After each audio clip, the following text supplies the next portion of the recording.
Good morning.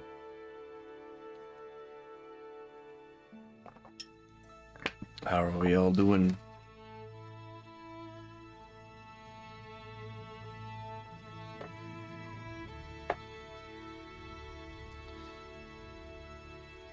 Hey, what's up there? Go for it painting.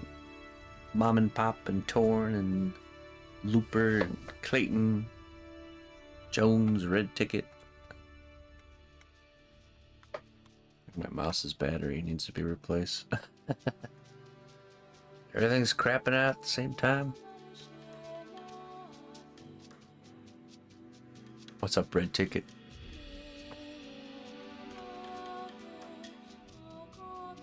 Doing good. I added the command to the to YouTube for you there, Looper. So you should be all good.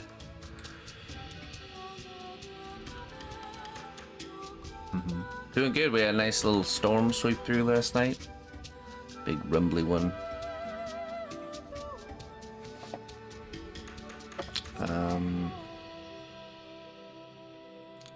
Well, I think today will be the last day we're actually sculpting the characters and we're on to the base. So that's exciting. That's exciting. So it took about 20 days to make, so we'll say 10 days. 10 days for a bust, right? Not bad. Two weeks. 2 weeks per character. Oh, it didn't work. I guess I'll look into it a little bit more later. Nah, I probably just didn't set it up right somehow. But yes, let's get to work. Last night we sculpted or finished sculpting a braid.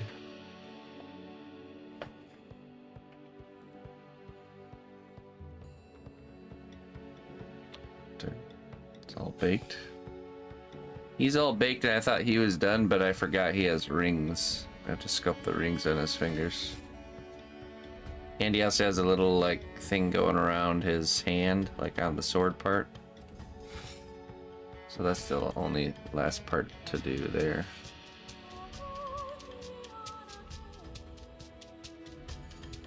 And then she needs her other braid finished, the underside of the braid's done. Actually, it'd probably be wise if I just do the underside here first. Let's do that. Bend this out of the way.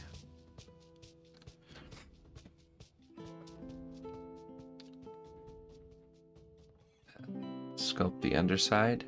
Then we'll sculpt the top side of this.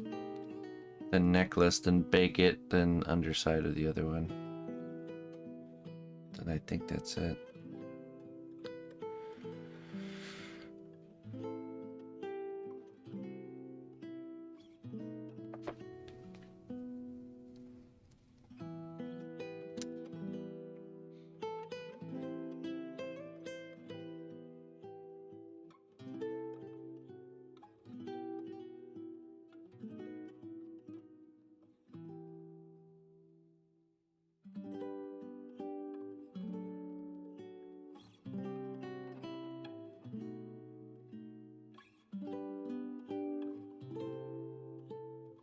Okay.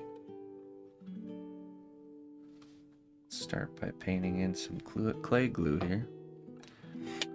So once we get both these characters completely done, what we'll do is we'll paint the whole bottom section of them with a C1 separator stuff. And that'll create like a barrier where we can permanently attach these characters to the base, sculpt in the base, and then bake it. And then I'll be able to still remove the characters and it'll be nice and tight fitting. So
Well, I mean, if I really wanted to, I could do that.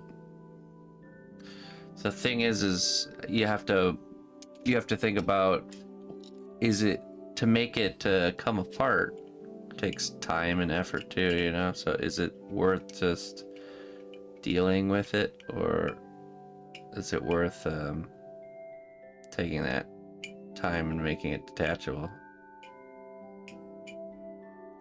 Because like I could make this piece come off, but it requires a little bit more engineering, you know?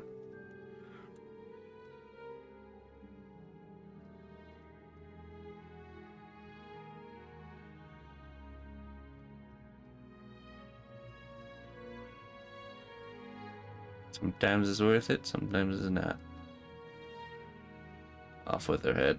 Well, you get like, I can make it like come off right here at the base, you know, where it just like comes off, and then I could sculpt both sides, and then at the end of it I just permanently attach it and then just kind of sculpt over the seam, you know, something like that. It's not too bad to reach back here. Also, if it's hard to reach, it's hard to see. And if it's hard to see, it doesn't need to be like hyper detailed, you know.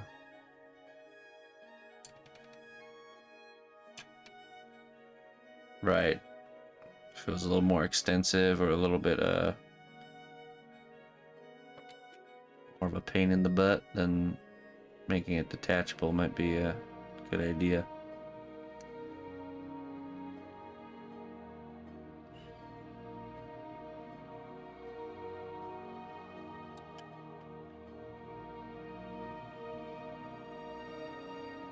Hey, what's up, True?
Work.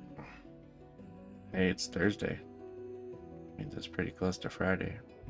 I know it's been kind of a long week for us over here.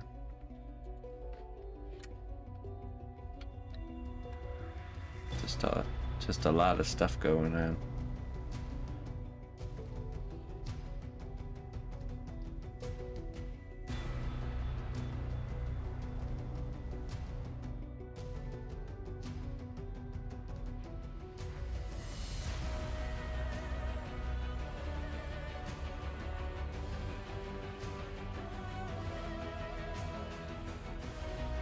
Scrimshaw.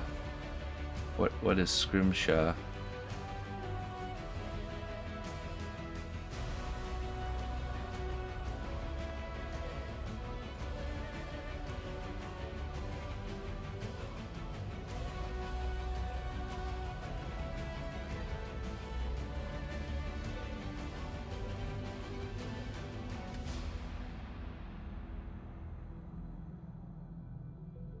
Oh, I see. Cool. Yeah, probably. Some of the best sculpting tools can be objects from other things, you know?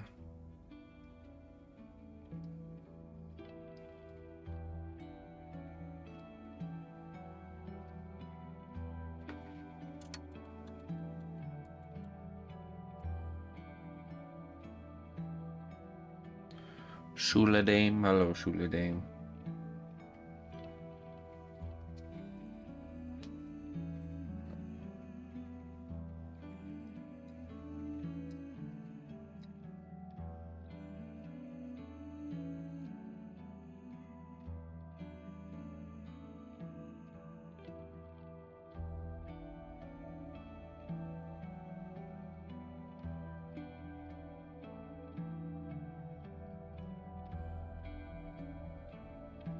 I think I'm gonna play some sort of a road trip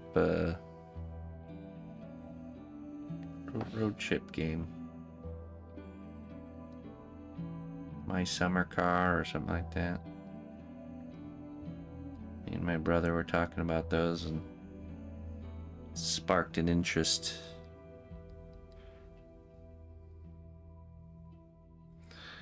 Dental tools.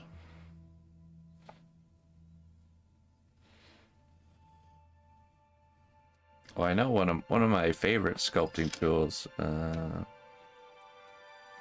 very useful for particular purposes. This right here is a surgical instrument, a nerve elevator. And the nice part about it is the quality is just like it's super durable. You know, these tools that are made as sculpting tools, you can just tell the metal is weaker. And this is like really hardened metal. Super, I mean, they're expensive surgical instruments, so they put a little bit more time and energy into making them.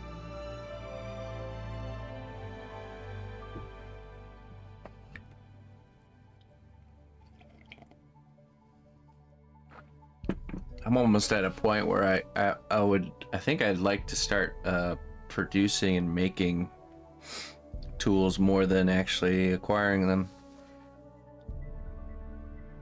Kind of get to a level of understanding where, hey, thank you, Super, where you really know what would make a good tool and what would, you know, the qualities that I like to see in a tool and stuff. So.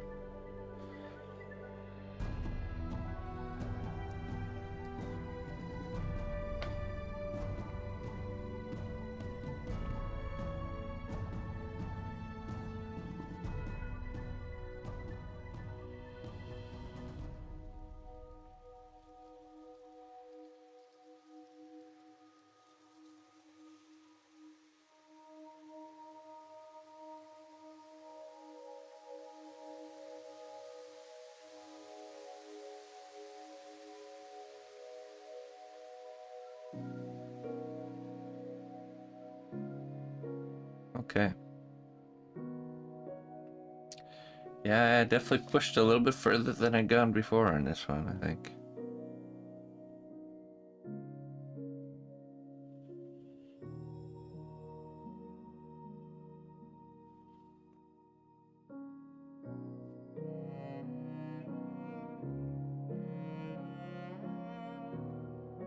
Clay elevator.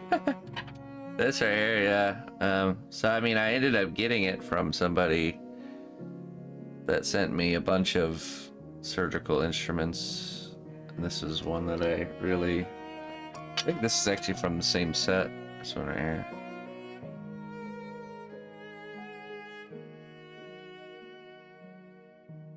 But,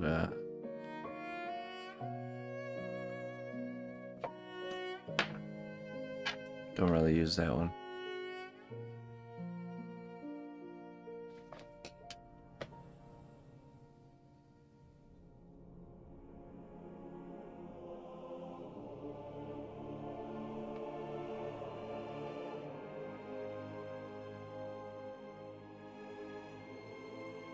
Alright, let's, how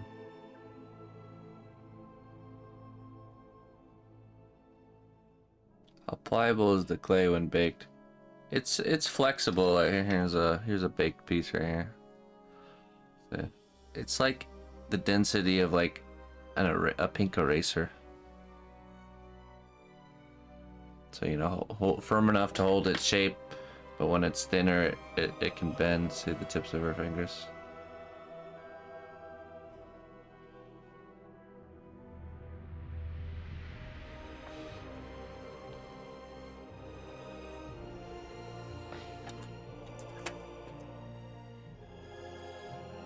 Okay, we're gonna do some super glue here.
Fight the aluminum here.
Is it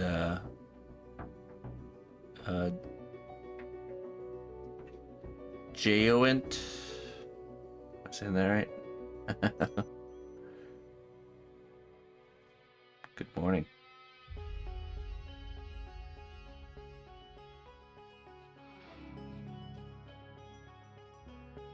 Everyone does that. Ah, J40. I see. Okay, there we go. It's all that leet speak throws everybody off. It was the leet speaker's fault.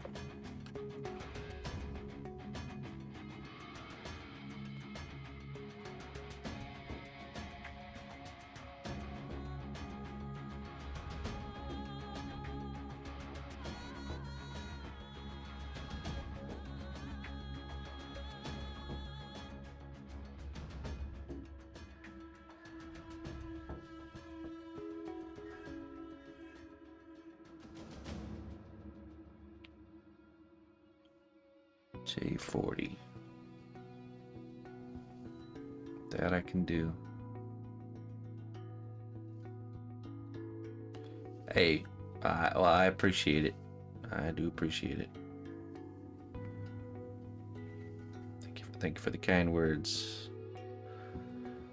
There's many unkind things that can be said to a person, and I always appreciate when a person decides to use kind words.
Stefan, you gonna help me join the League of Big Streamers?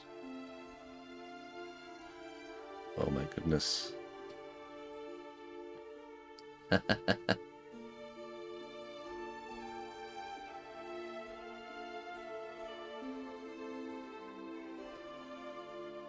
I have been chosen to join the League of Big Streamers.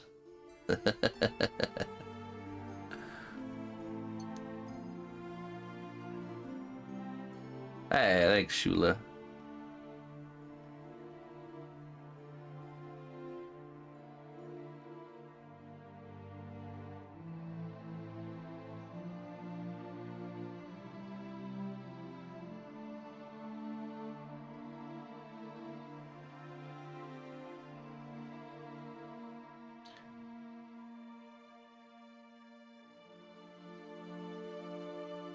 Shakti. Shakti. Hello, Shakti.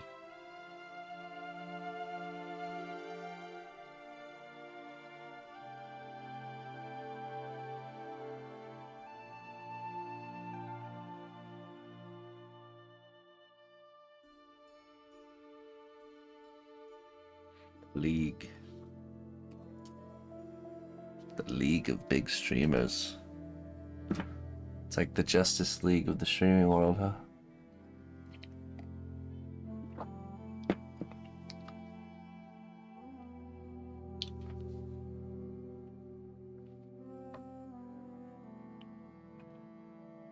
Hey, what's up, Blacksmith Pop?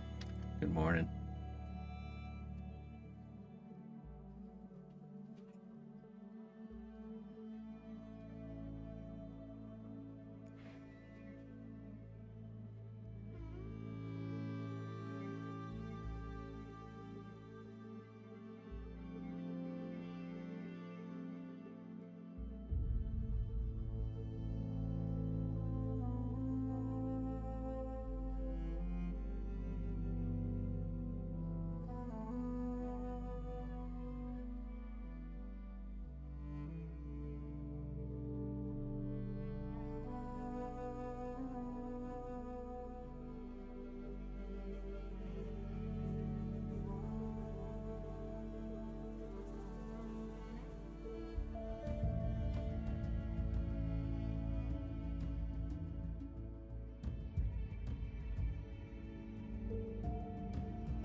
Alexander, don't give away your heart so easily.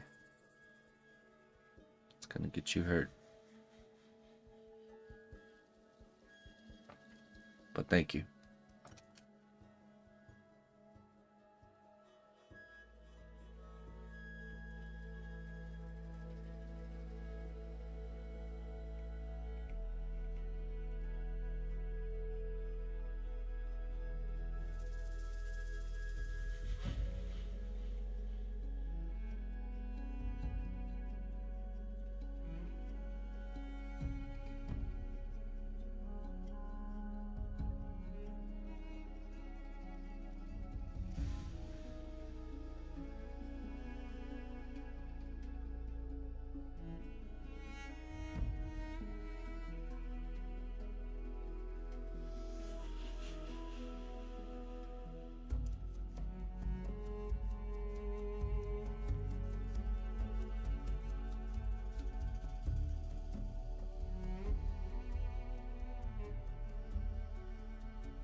Hey, chap. Any questions you might have, I'd be more than happy to answer for you. We do have an FAQ as well, but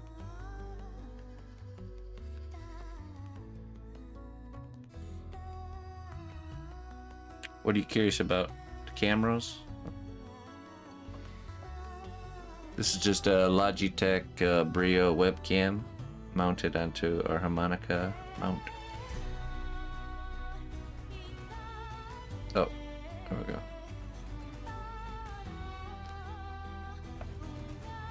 Alan Z. Hello, Alan Z.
Hey, what's up, Maggie?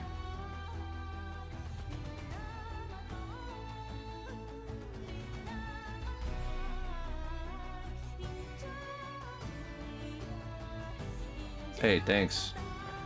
Yeah, I mean, I'm gonna warn you though, there's a reason that you don't see a lot of people using this setup. It's very invasive and uncomfortable when you first start using it.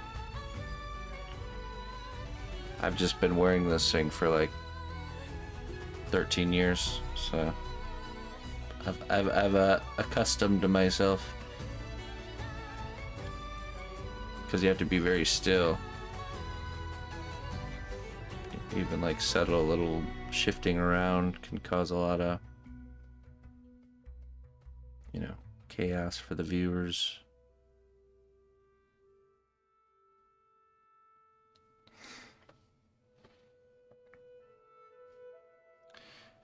Your worries are your increasing risk of back pain. Well, I'll tell you, if you would, it doesn't cause, it actually causes you less pain on your back because I can't lean into my work and hunch over, you know. I have to always have my back up, kind of straight up, and my neck, my head.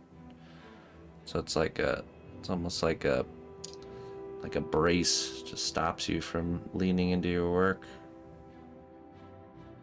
So that won't be a problem. You notice I have to like lift my work up and put it at my eye level as opposed to bringing my whole body into the work, you know. So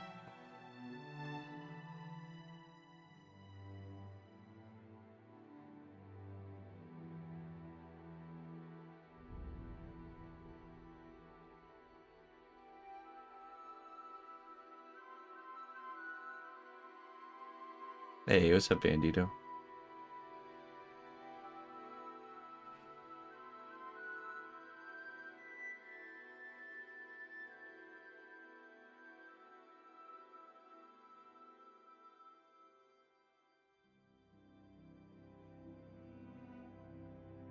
Yeah, no problem. No problem. The real key though is to have a second camera you can easily switch to, so when you need to like move around and be all janky, you can. And then you'll just kind of get in the habit. You gotta get yourself in the habit of like automatically switching when you need to move. But essentially you act like a tripod, you know. So switch camera angle, readjust the tripod, and then when you're set, you switch back, you know.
This is called cosplay.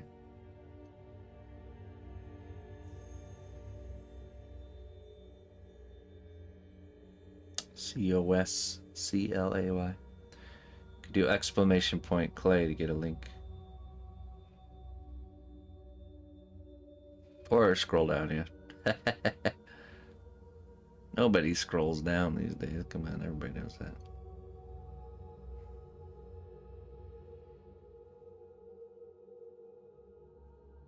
Hey, what's up, Verdant? Kurumoya.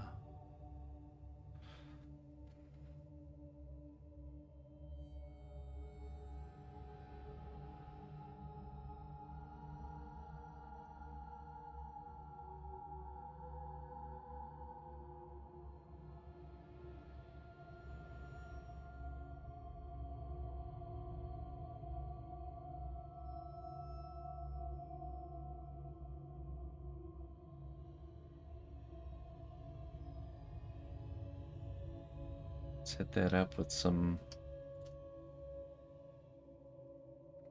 texture.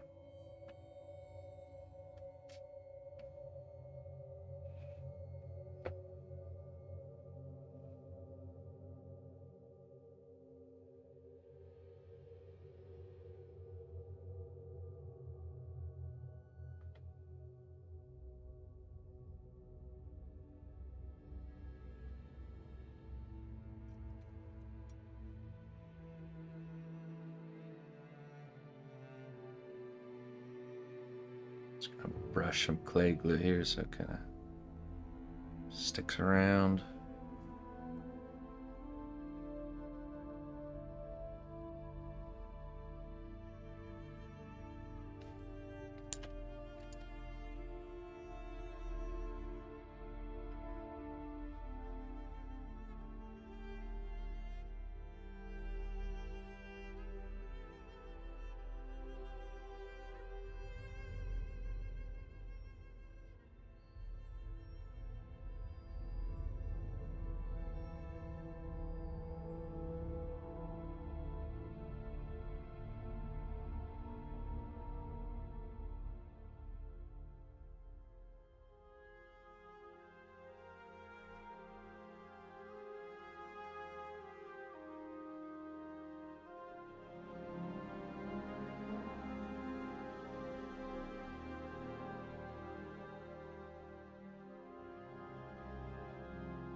Tomorrow that we request holds no sorrow. Indeed. Great wisdom is discovered in times of sorrow there. Kilnock. It's in times of sorrow that we grow the most.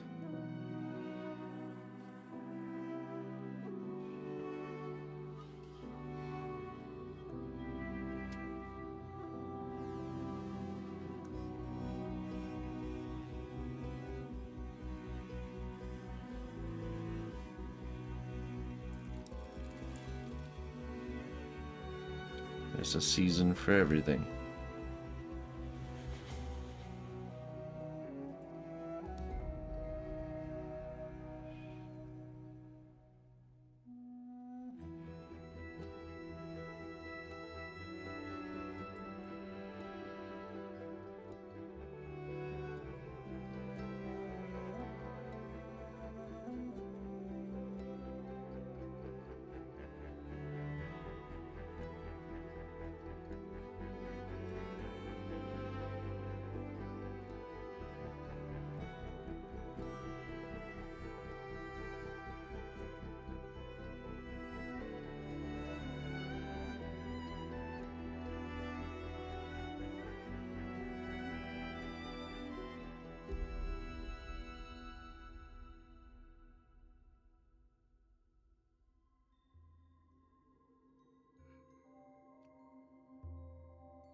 Okay, I'm not gonna be able to get in there at this angle, so I'm gonna take this and we're gonna bend it up to texture it, and then we'll just very carefully try to bend it back.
Hello, Maddie.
Alright, let's cut that underside, but let me get a fresh knife blade here.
Yeah. The story develops even further there, Looper. Like it. Very good, very good.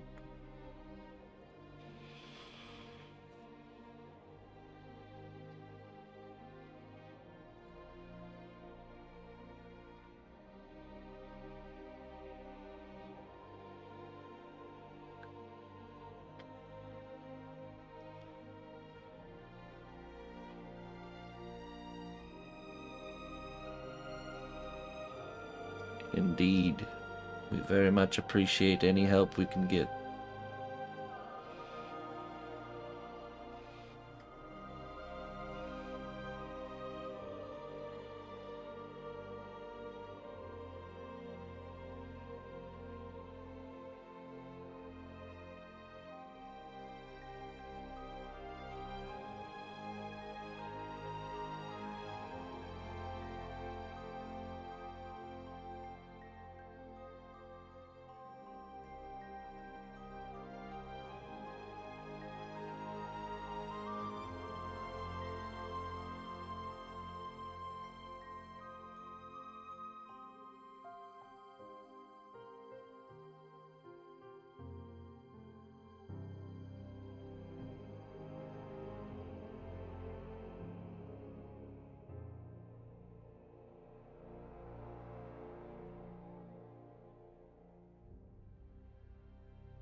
Oh, let's see.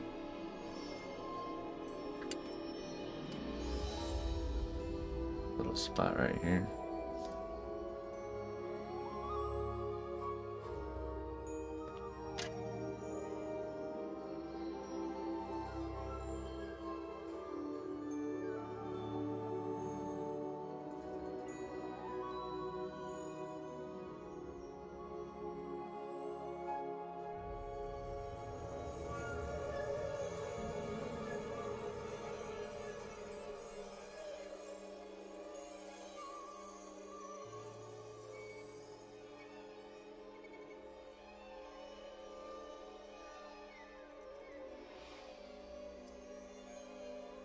We need to do her necklace and his rings.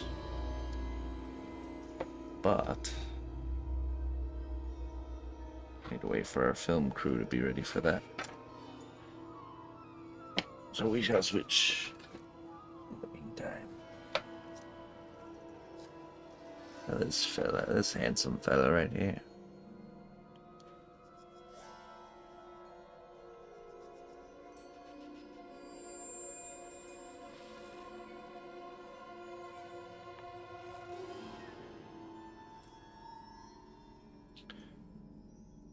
I was thinking this piece of hair needs to come out and away, because we plan on adding frame material to the pack. So come like this. Gives us room to get stuff in there.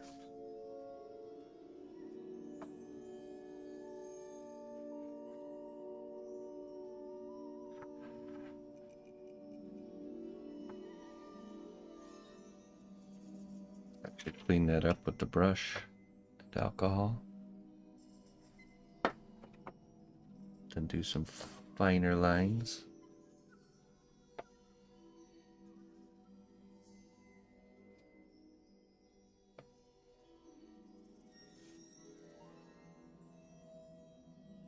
Nah, don't wish that, seriously. Hey, thank you so much for even giving to begin with. You can't help others if you can't help yourself first. You know what I mean? It's just the truth.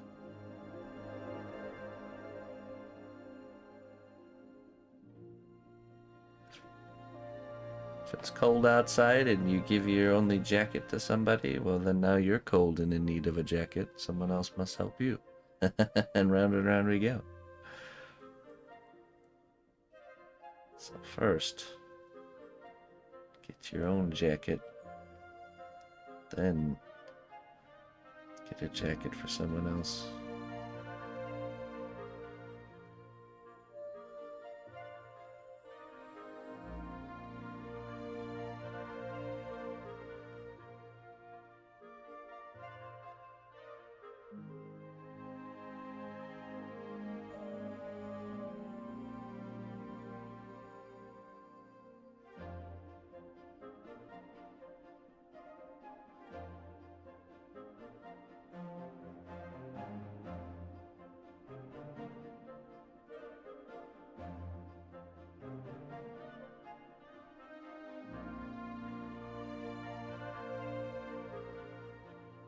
Hey, what's up, Kaylee? Let's use a smaller brush.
By the way, just for everybody's information, this little guy right here, this project is not a commissioned piece, so he's actually up for grabs.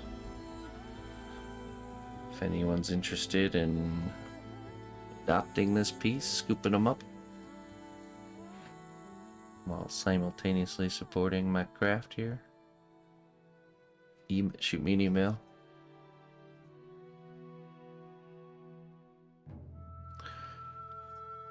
Sculptures that are not commissioned tend to be sold for less than commission work, so get a good deal.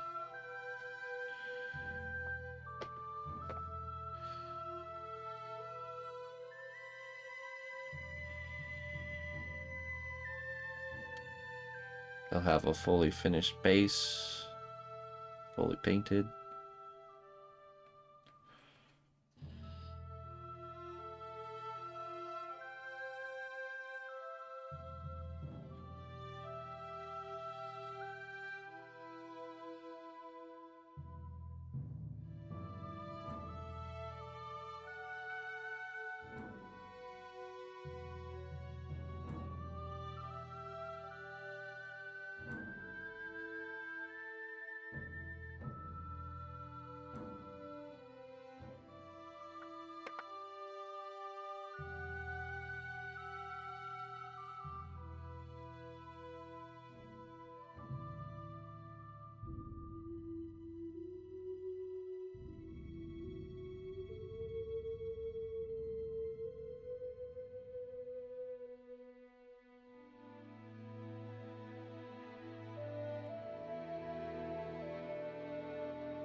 Hello, fireman.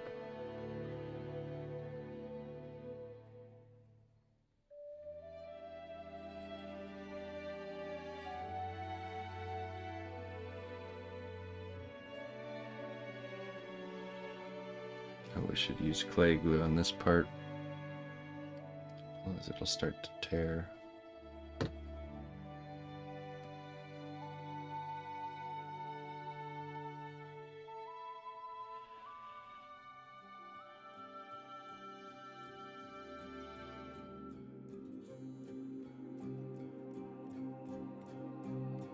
Nope, just like that.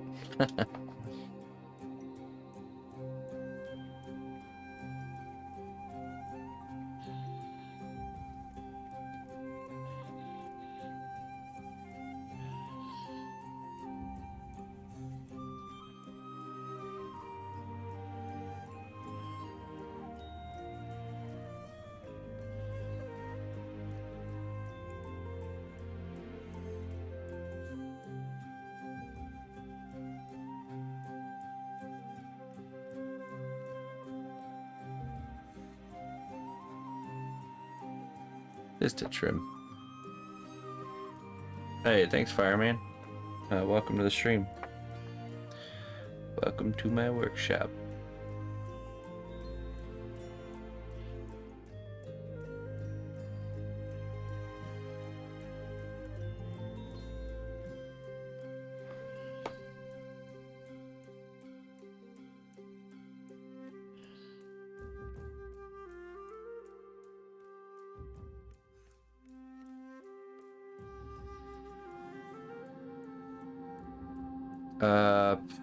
Medium or dark, typically for me.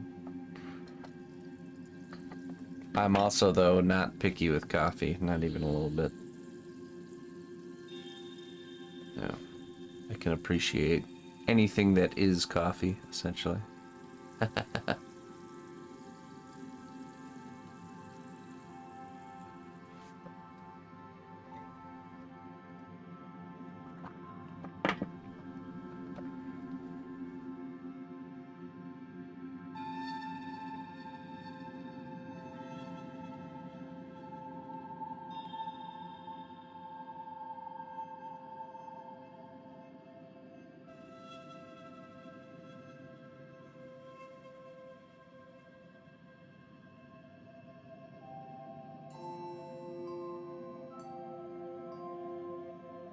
Salted, yep. Salted and tinctured coffee. That's my typical, I take my medicine with my coffee.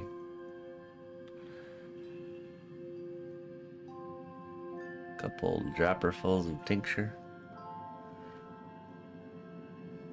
A little bit of salt.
Interesting.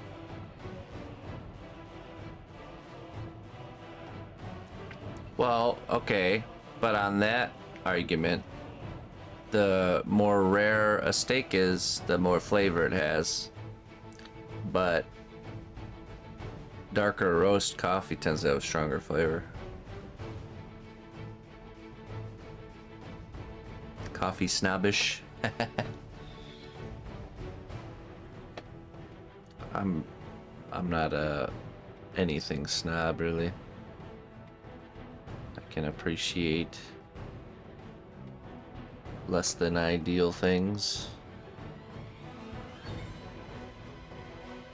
Overly content with whatever's in front of me.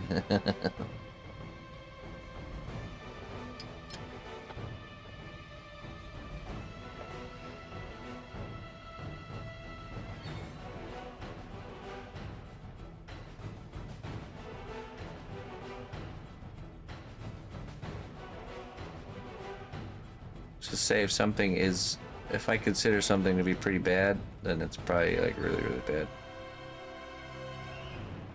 It's gotta really miss the mark.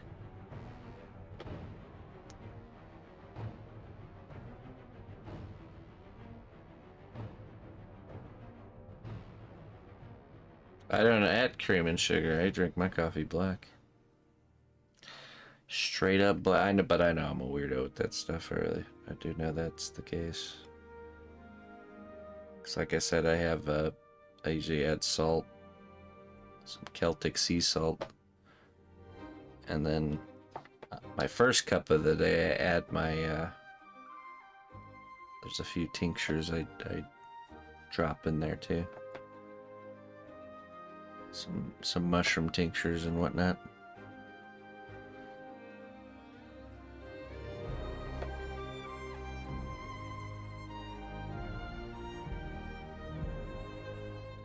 My daily dose of magical medicine. The coffee debate is highly debatable.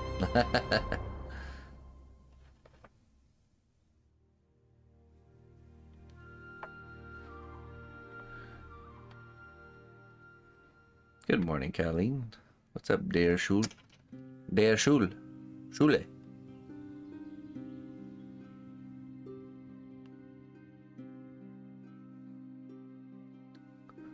Der Kinder in das Schule.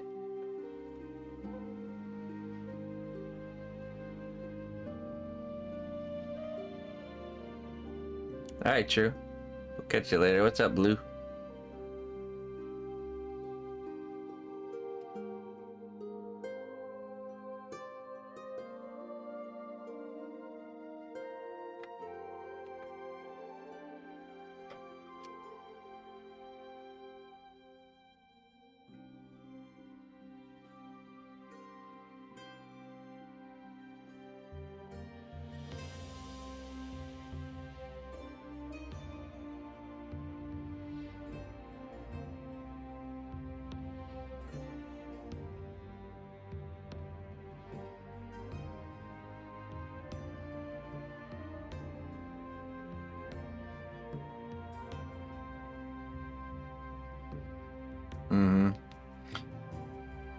Well, less things added into a drink that you drink often, you know, is a good thing.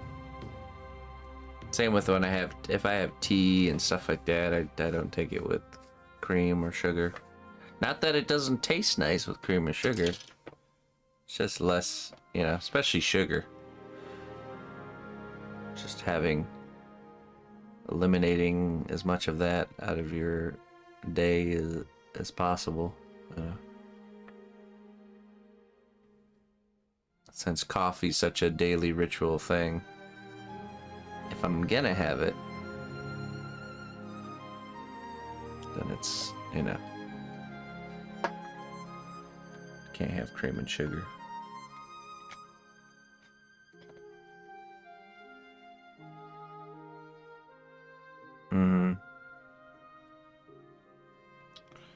Well, I used to not be It is, yeah. It's like they burn the heck out of it, Colleen.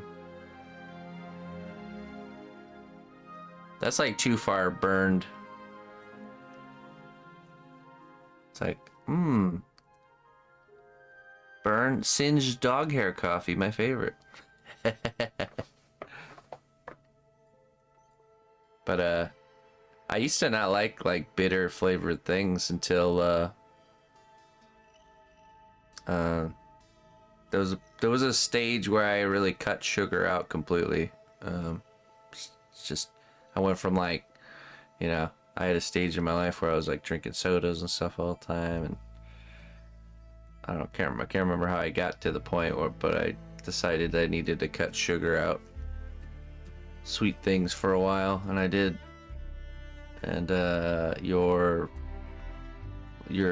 palate completely changes when you do that, and you start to appreciate more subtle flavors.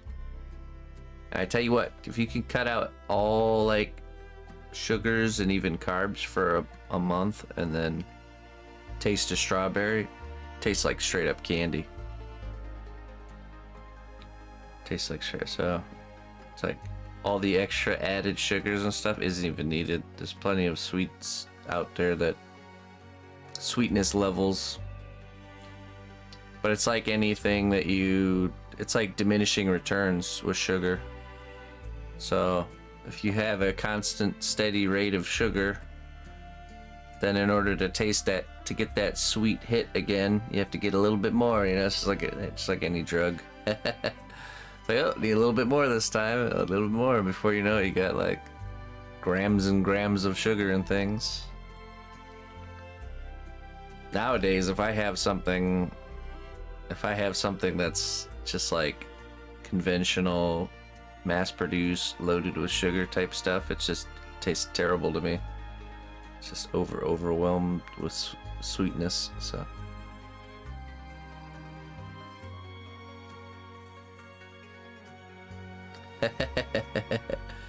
jacked up on fake sugar.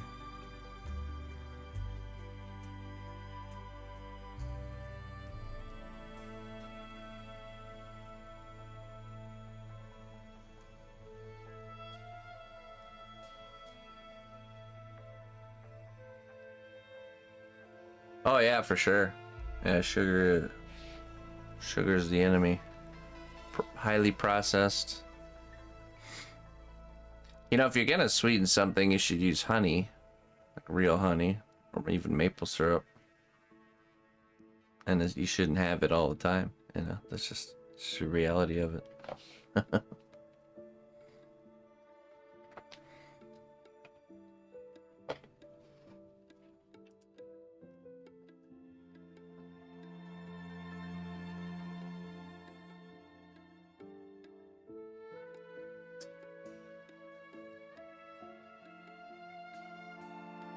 Good morning, Rob. Good morning to you.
No, they're right there. We just need to switch for a bit here.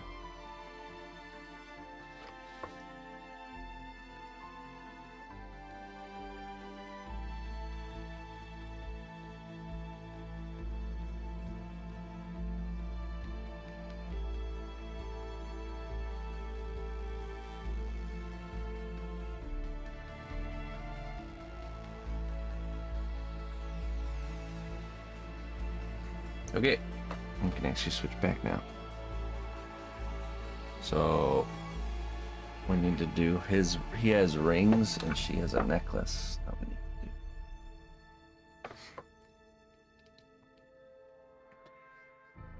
to do. I almost forgot his rings. So let's see here.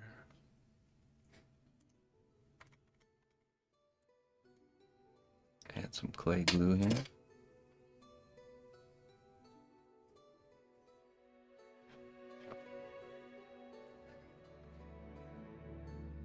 Oh, also his little sword dealie we can do too.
I don't know. No, a lot of the techniques I use don't really have prescribed names.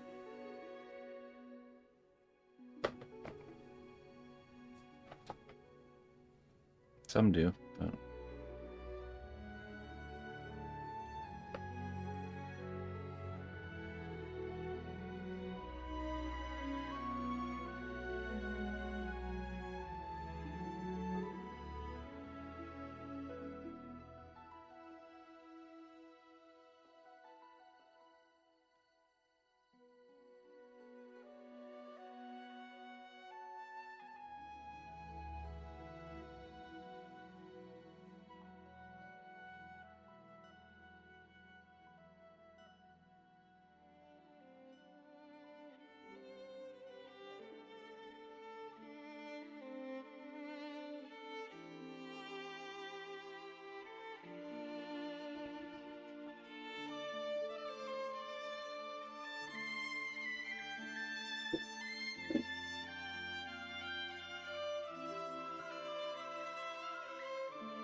Hey, Anonymous, thank you very much for chipping in to the car fund. I appreciate that. Wherever you are, thank you very kindly.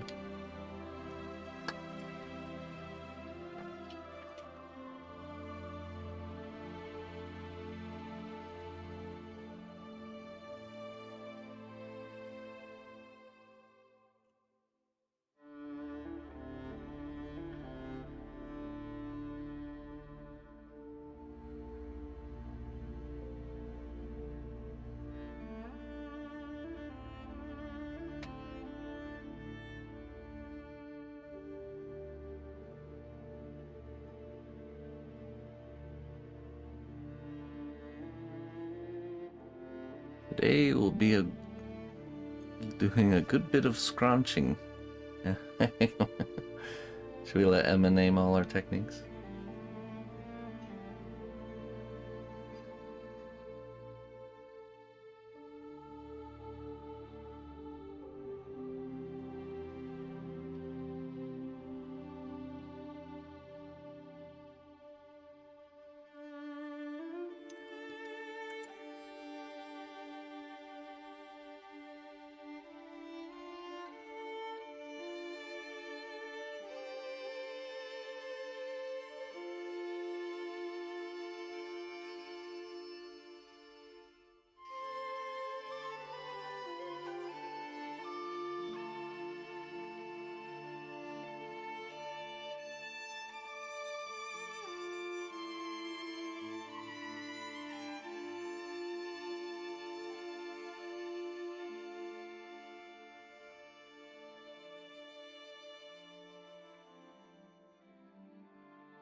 Right, let's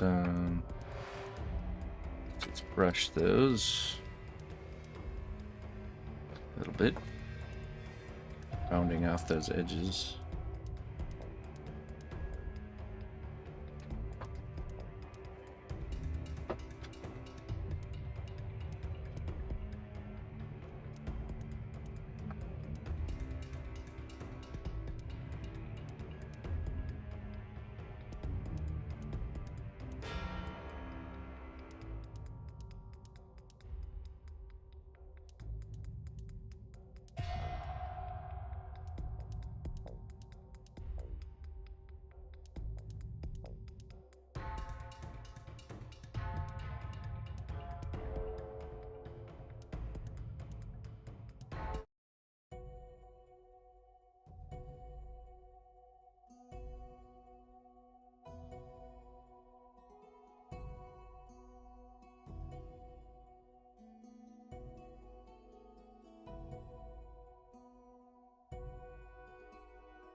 Okay, and then we add the top part of the ring here.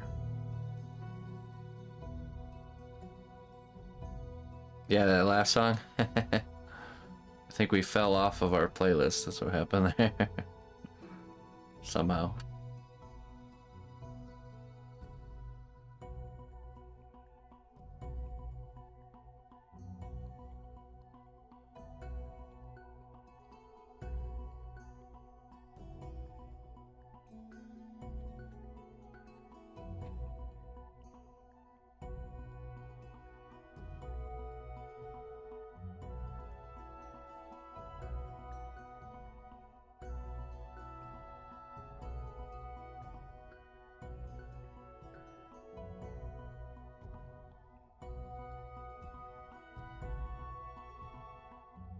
All rift fabric, let's fight.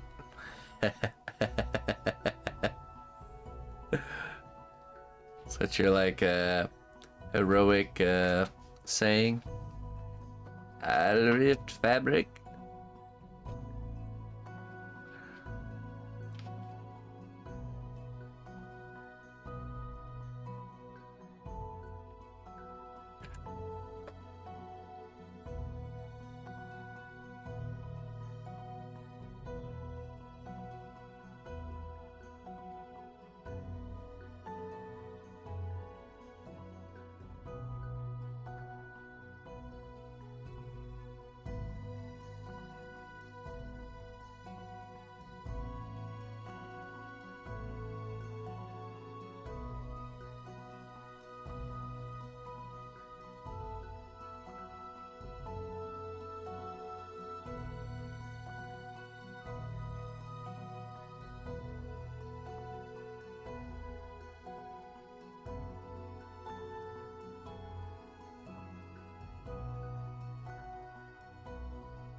Okay, now he has this hand guard on his sword, which is very thin. I think we'll try and bend a piece of maybe some of this memory wire.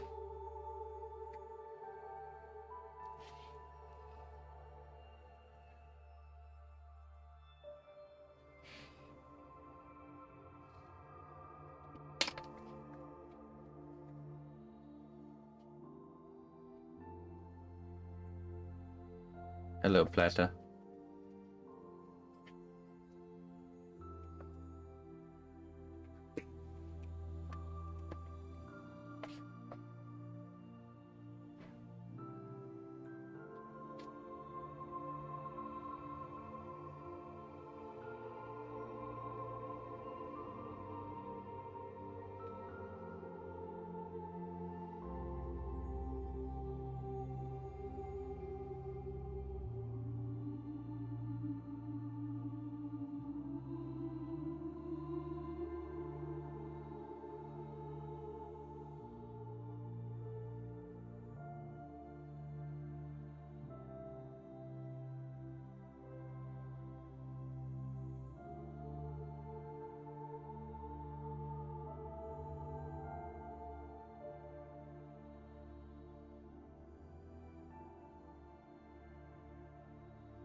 Friday again.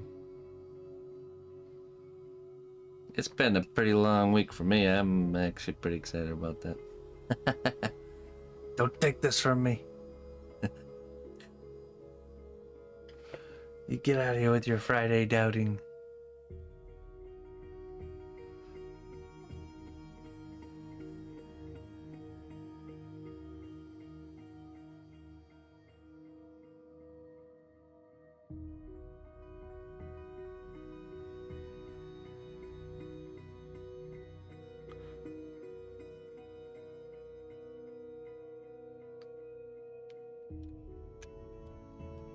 It is. Yeah, you're right. Even though it was a long week, it still went by pretty quick in hindsight. There's a little piece of clay to hold that in place while make sure it's lined up. We can glue it.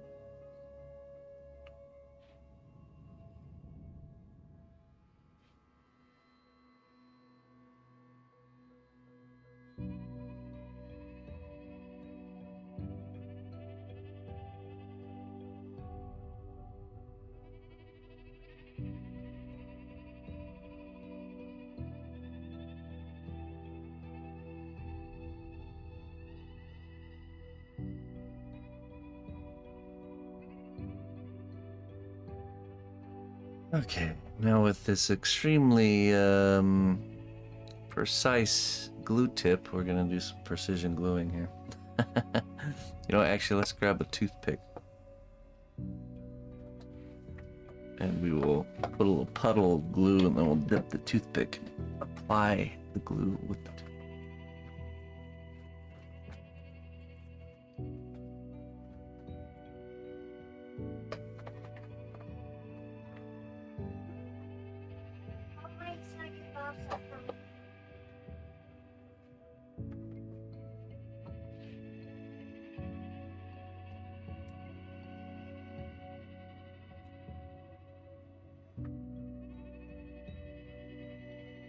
Yes.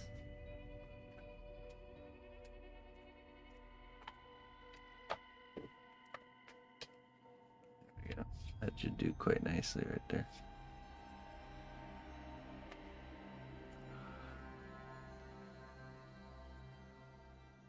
I mean, technically I could use UV resin for this. Maybe I should do that.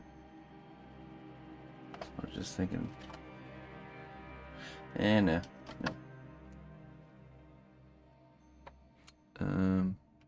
Need the accelerator. There we go. Okay. So, put some super glue here.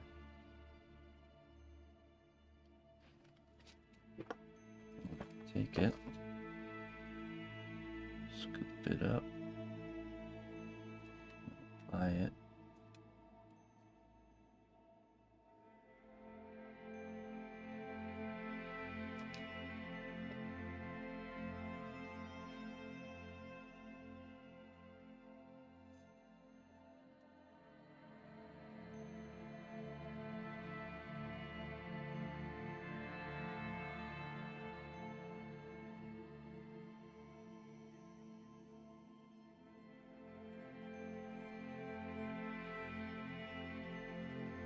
Give it a spray.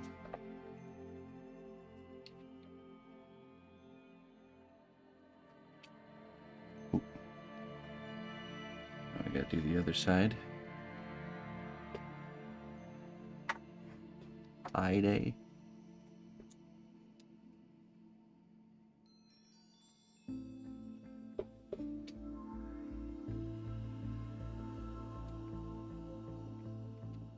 What's up, feature creatures?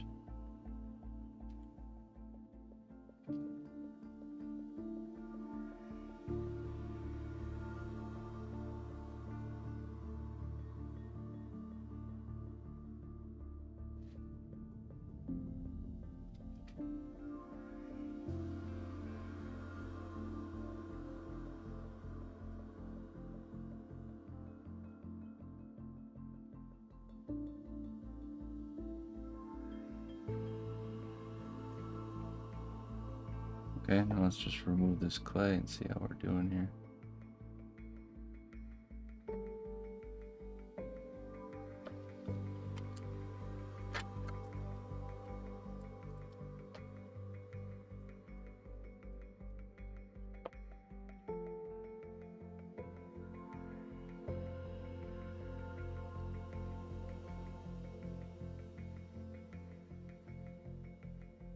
good. Now we're gonna sculpt on top of that too, just a little bit.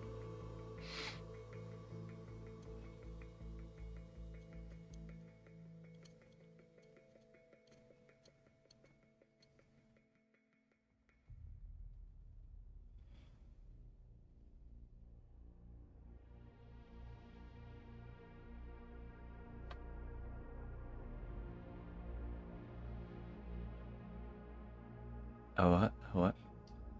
Still grip?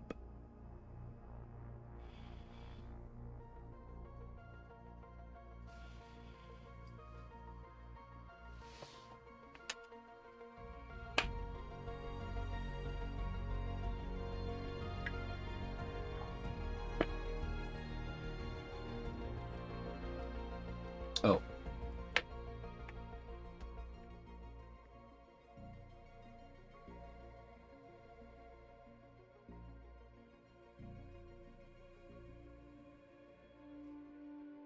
Are you into fencing?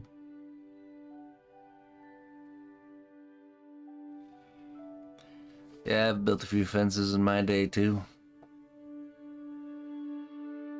Nothing like building a good old fence. Keep the old perimeter secure.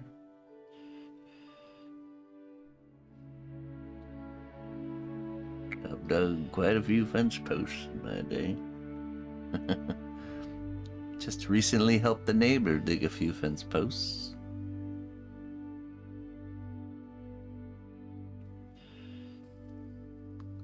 Okay, this one's a little bit too...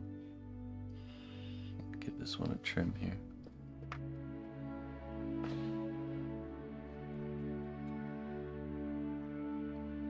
Hey, Feature, thank you so much, man. I appreciate it. Thank you. I appreciate that very much. Thanks for helping out.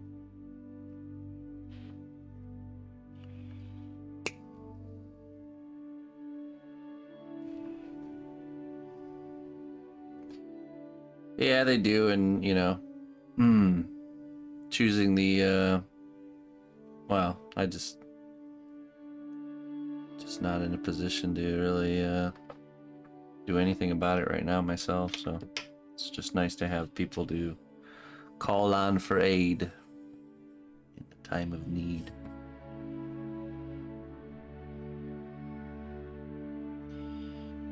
It's always a good time to appreciate such things.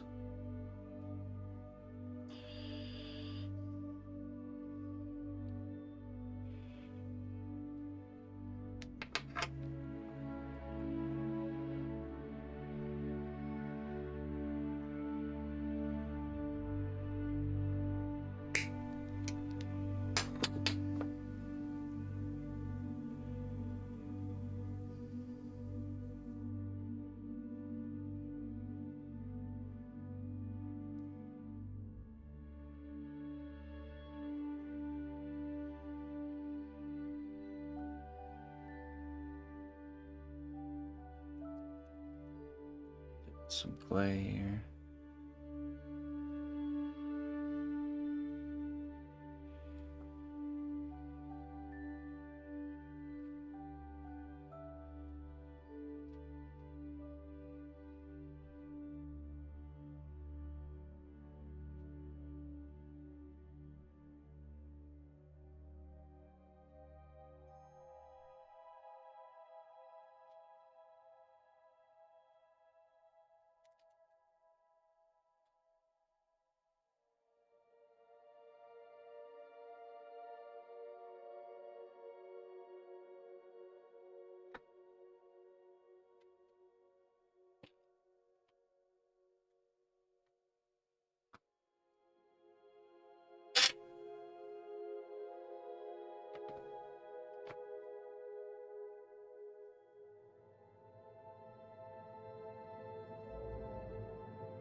Oh yeah, sure.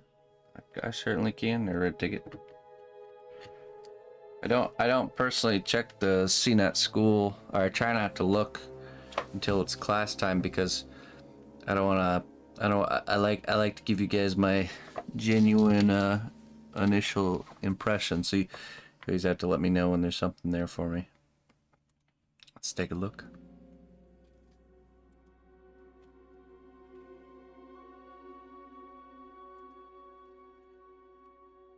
Busy?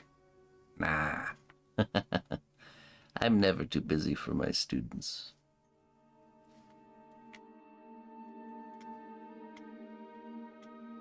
Busy always, but never too busy.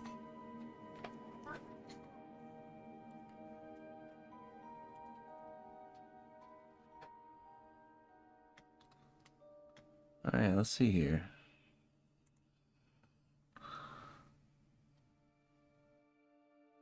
Opinions on the eyes. Okay, let's see here.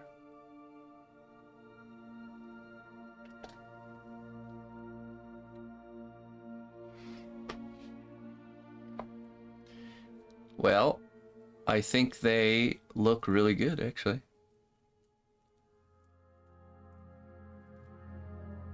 Yeah. It reads well with the way that the eyelids are going and the eyebrows. It doesn't look like janky-eyed or cross-eyed or anything like that, so I think you did a great job. And just always remember, you get a second chance to adjust eyes when you do the painting. Technically, you can kind of skew the paint job one way or the other to really fine-tune it. So, but this reads good. Reads really well. So, very gentle. Yeah, exactly. Kind eyes. Mm-hmm.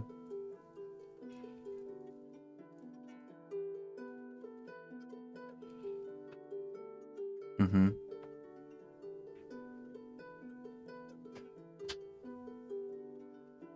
Yeah. Yeah, it can be difficult to get them to line up straight. Trust me, that's a normal battle. So it's good. Thankfully, eyes are they're really, because of the way we do the eyes, they're really easy to redo. So imagine doing the eyes where you sculpt the eyelid and the eye at the same time, and if the eyeball, if you put the pupils in the wrong spot, you have to almost essentially like do them all over again, even the eyelids. It's like, what a nightmare. But yeah, great work. Doing good there, red ticket.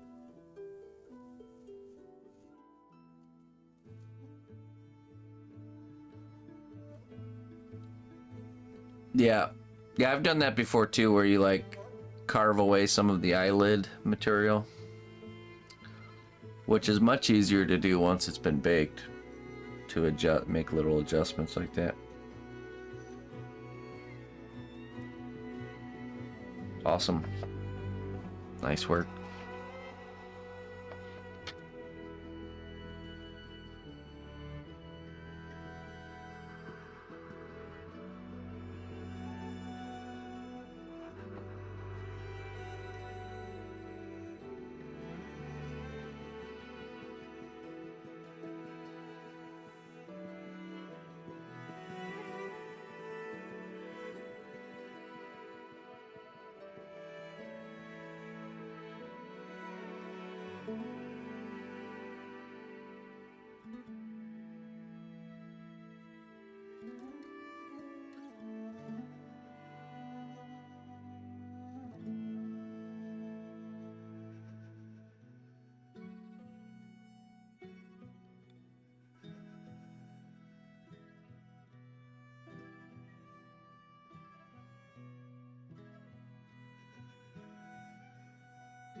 Right. Yeah.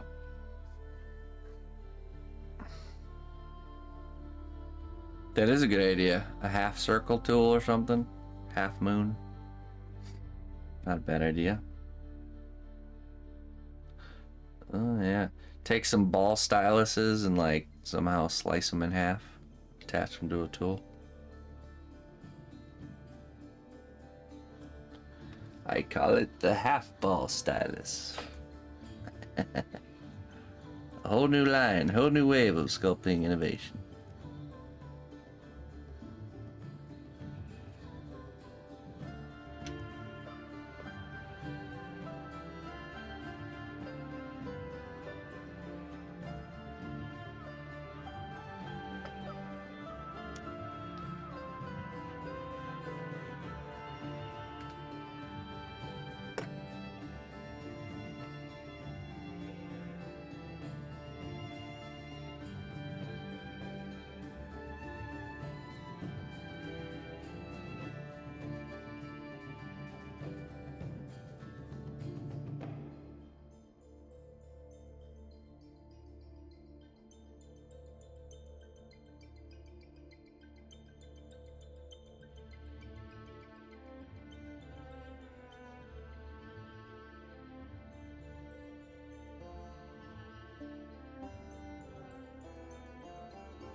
Get round dotted tools that have flat ends. Oh, dome stylus.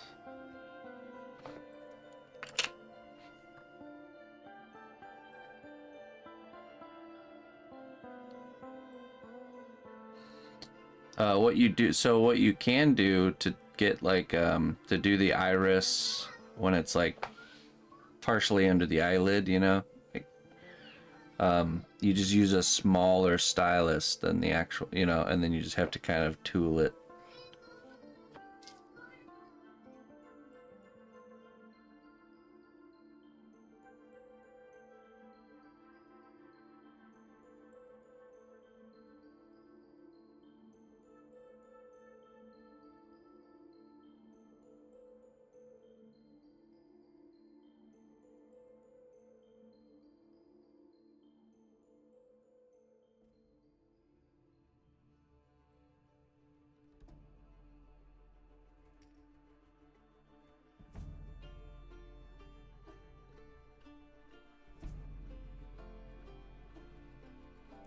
That's actually a really good technique, what 18Vic said there, where you literally use the stick as like a line to point towards exactly what it's looking at, and then you just make a dot.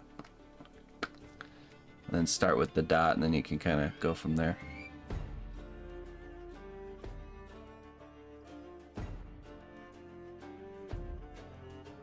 Let me go get some coffee, refill my coffee, and then we'll sculpt this handle in here. I'll be right back.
right.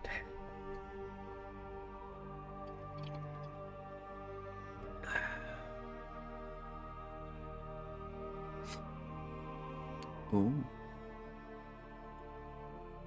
I'm telling a red ticket, if you have any pens, especially like click pens, like these ones, when you take them apart, there's like multiple different size circles inside of one of these. There's the pen tube on the back of the pen, you know, on the inside. There's the spring, the button, the tip of the pen. That's what I used to use for the longest time as circle making instruments. And then if you need a really tiny circle, you can use the tip of a mechanical pencil. The tip of a mechanical pencil will make a tiny little circle. So if you ever need to make little tiny little rivets.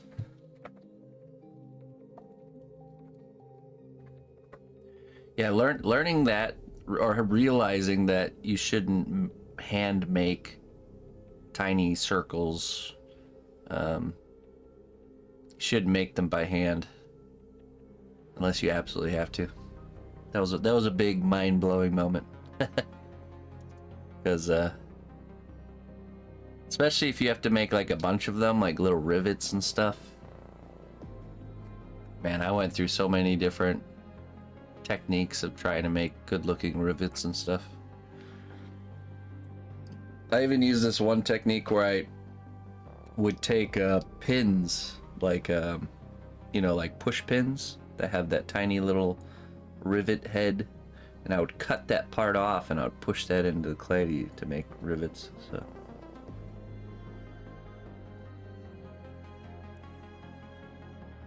those circle cutters that you use are actually wire furls. It's out there. Those are bought for me by I think Dashido bought those for me. So I have no idea what they're.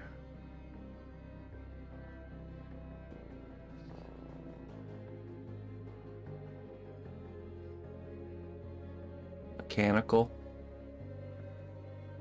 Wait, who? The round cutters. Yeah, the colored ones. I got a set of leather punch ones. And then these ones. Which has a lot more of like the smaller circles. Oh, the, yeah, I know what you're talking about, what's his name? Can't remember.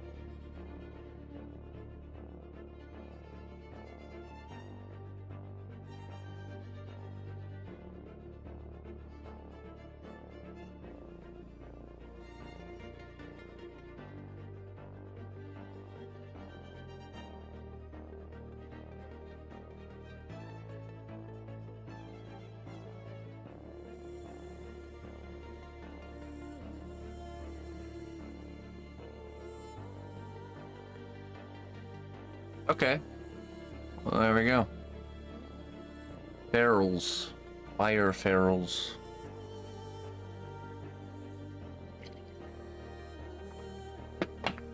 Oh, I see. So it's kind of like a funnel for wires. I see. You like put you put the sloppy wire through here, and then it funnels down into a smaller shape, I guess. I imagine that's how they work.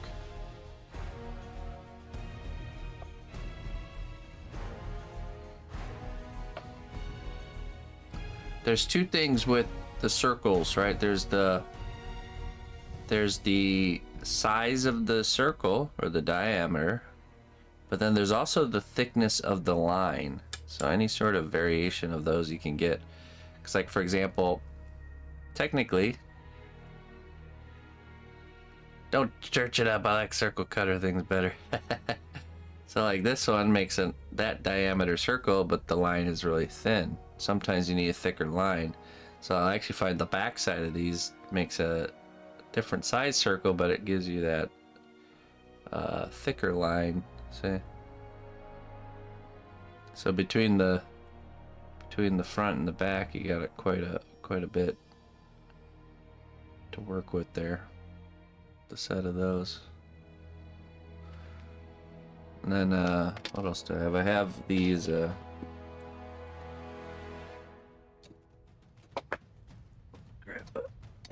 here's my book of circles. The book of circles.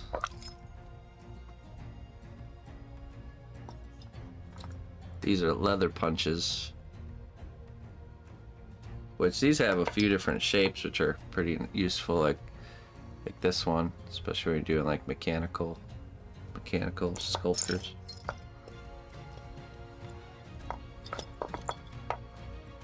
Square shape.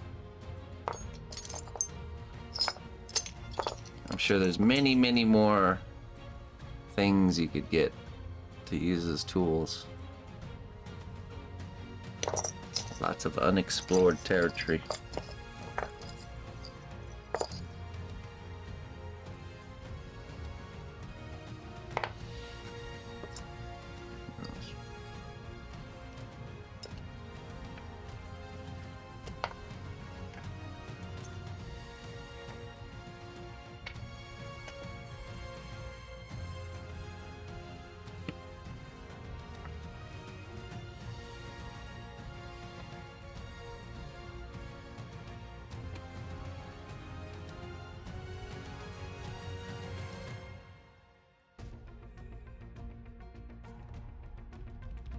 Is that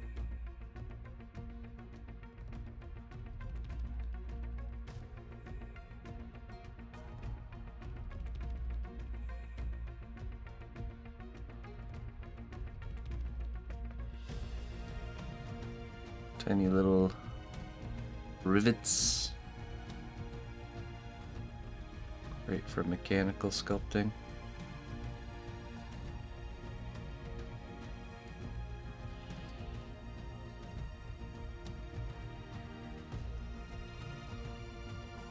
Now to do everything I just did here by hand,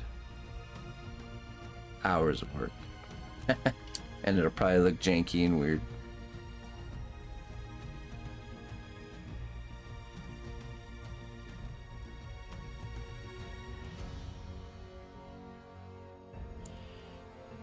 Locked core shims.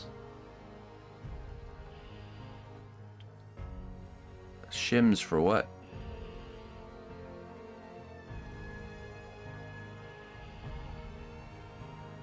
Stamping is cheating.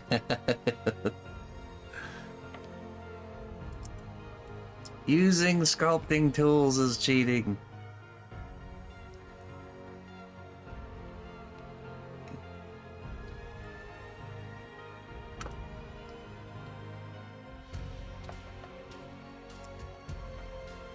Good old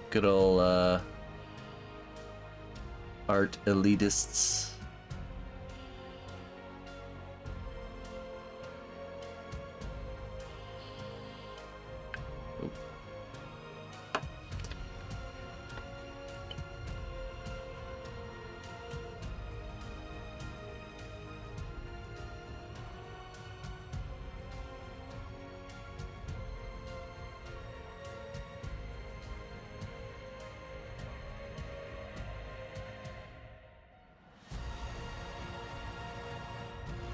You must suffer as the Greek did under the sun. I assure you they used tools and trickeries and anything they could to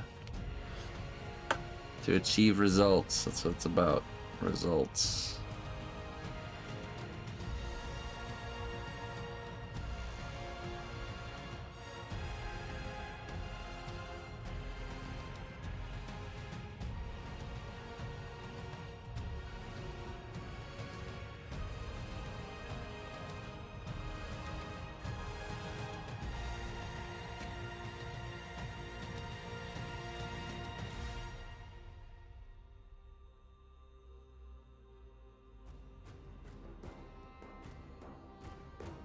This does have to stay pretty thin here. But not as thin as the wire is.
Right, yeah.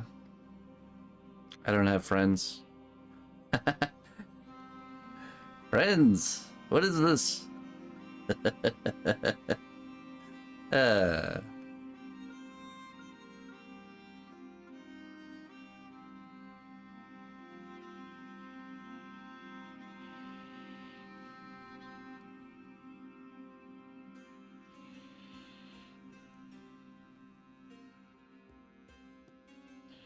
you guys can be my friends. Will you be my friends?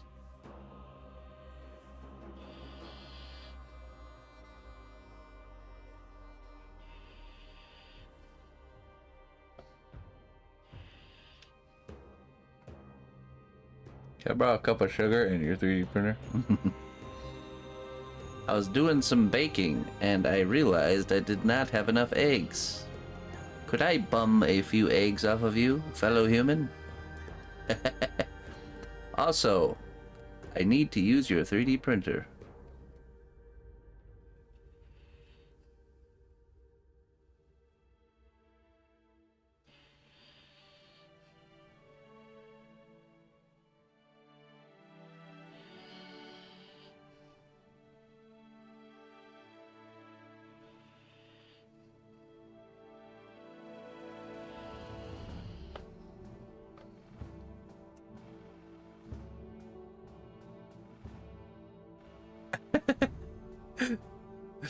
If I came knocking on your door, just like that, Mango Bongo, you wouldn't help a guy out?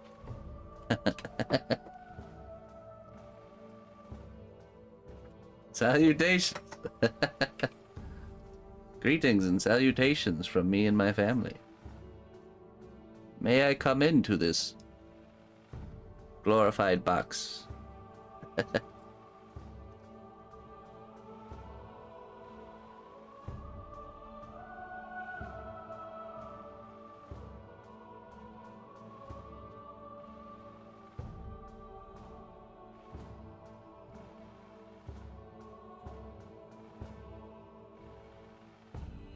The humans sure love their sleeping boxes.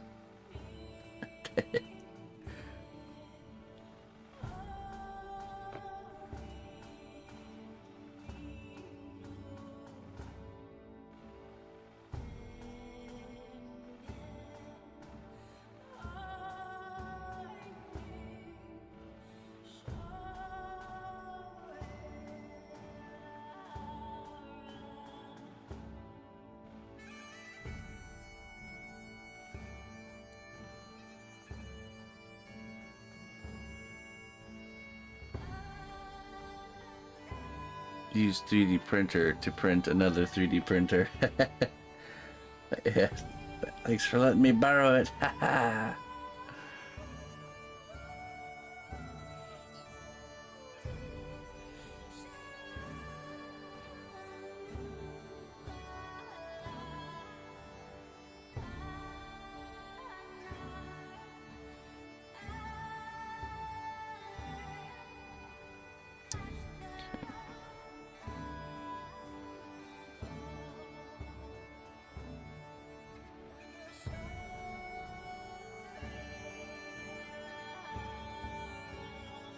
Probably try and clean that up more, but after it's been baked. Trying to do it now would be not good. Let's do the other side.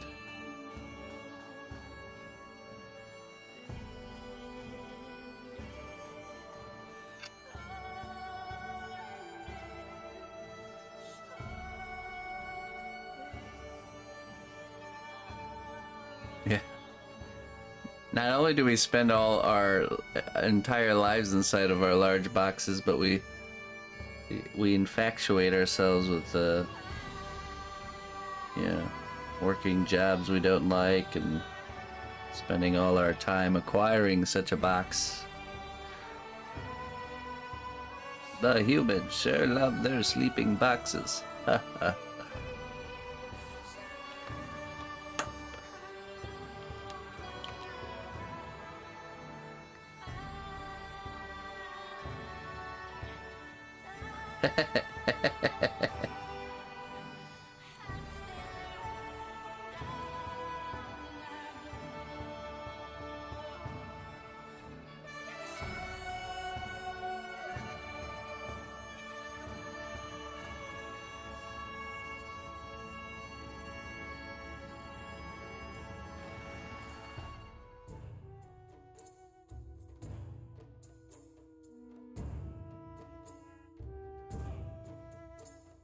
Favorite pastime.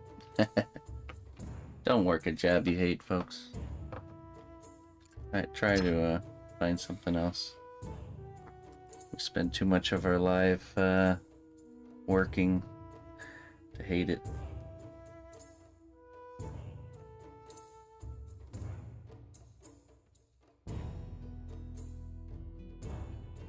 Don't have to absolutely always be in love with it.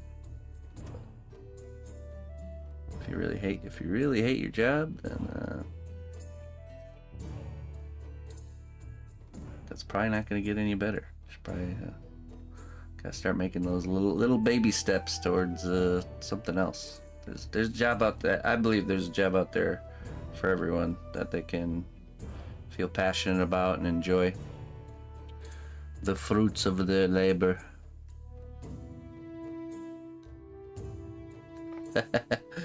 You hate your job, find a new one to hate.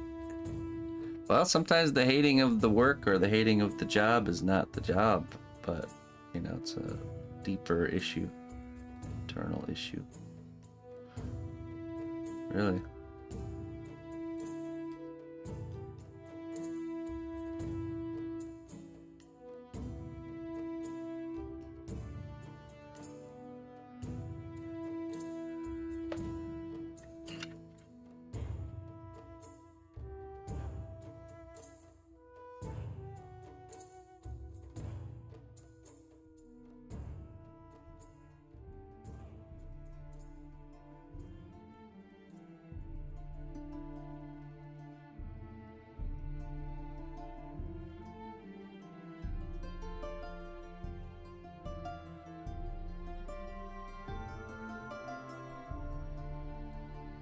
I've always been one of those people, actually.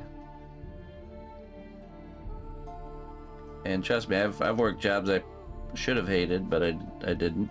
I'd still find joy in it. Like working in the electronics department at a Walmart.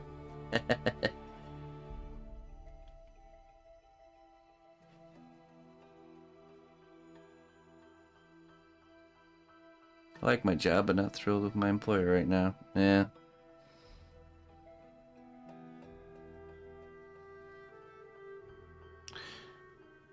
I just know how us people are, and we'll put up with a situation for a long time before actually making steps to remedy that situation, you know. And when there's something probably out there that just waiting for you to go look for it, but you gotta look for it. We like our comfort bubbles. That would be fun working electronics. I enjoyed it, yeah.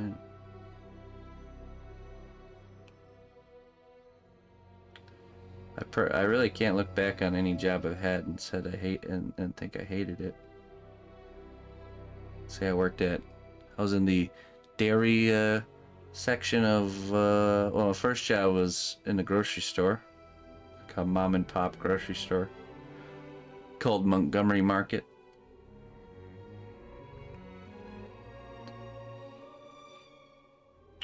I enjoyed that. Was when I was 16 years old, and what was my next job after that was a pizza delivery job for a mom and pop pizza shop. A friend of mine had a job there and he crashed his car, so he offered me his job. I was like, alright. Delivered pizzas. I really enjoyed that one. That was nice. Nice one.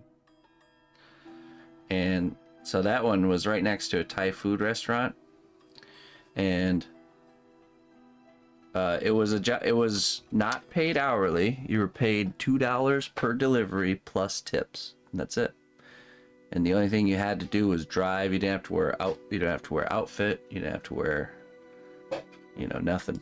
You didn't have to do anything other than wait in line for your order and then take it, because you weren't being paid hourly. So it wasn't like I had to go make pizzas or nothing.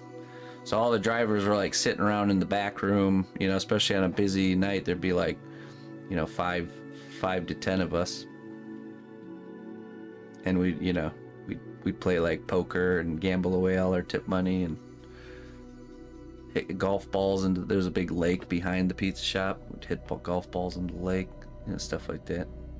And then, anyways, one day I come out with my pizza to go deliver it, and the back door of the shop next door is open up, and there's a little Asian lady hanging out, waving and flagging me over, like come here. And they needed somebody. They started taking delivery orders, and then they needed somebody to deliver. So they just kind of hired me to be their delivery driver too. So, of course, I didn't let the pizza shop know about this. So I was taking pizza deliveries and Thai food deliveries simultaneously. And it was the same deal for them that I got $2 per delivery plus tips, but they also paid me like $15 just a day for being on call, and they fed me at the end of the night whatever I wanted on the menu. So then but it was a little bit chaotic.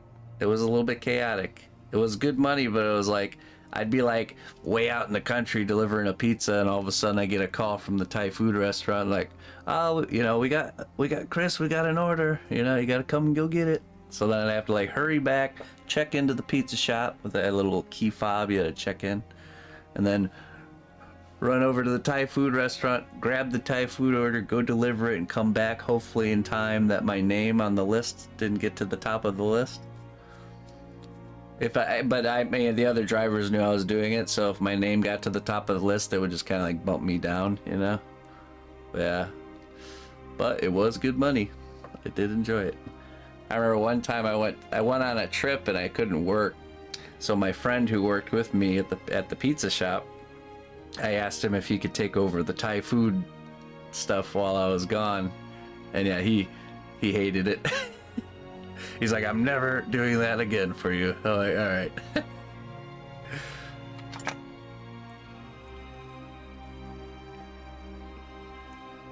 Let's see.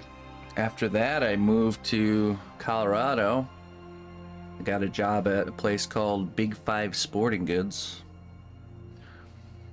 I enjoyed that for a while.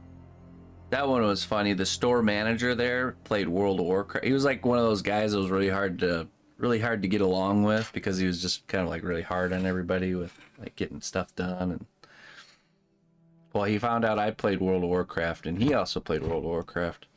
And after that, I was getting called into his office like all the time, just randomly. I'd be like literally in the middle of like helping customers and stuff like that.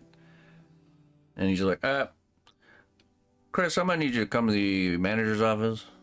And then I'd go there and sit there like, oh, what do you need, boss? And he'd just start talking about his raid the night before and stuff like that. So that was funny. So, talking about World of Warcraft in my manager's office. Customers are like waiting outside for me to grab them shoes or something. Oh, sorry, I'm a boss. Needs me. I'll be right back. Yeah, I worked out there for a long time. Then I moved back to Illinois, got a job at Home Depot, and there I was working in the lumber and building material section, and I was driving a forklift around a lot of the time, which I really liked. And they found out I knew how to do artwork, or that I was an artist, so I started doing the hand. You know how Home Depot has the hand-drawn signs? The signage for the whole store. I started doing that. I started doing the signage for the whole store and doing the forklift stuff.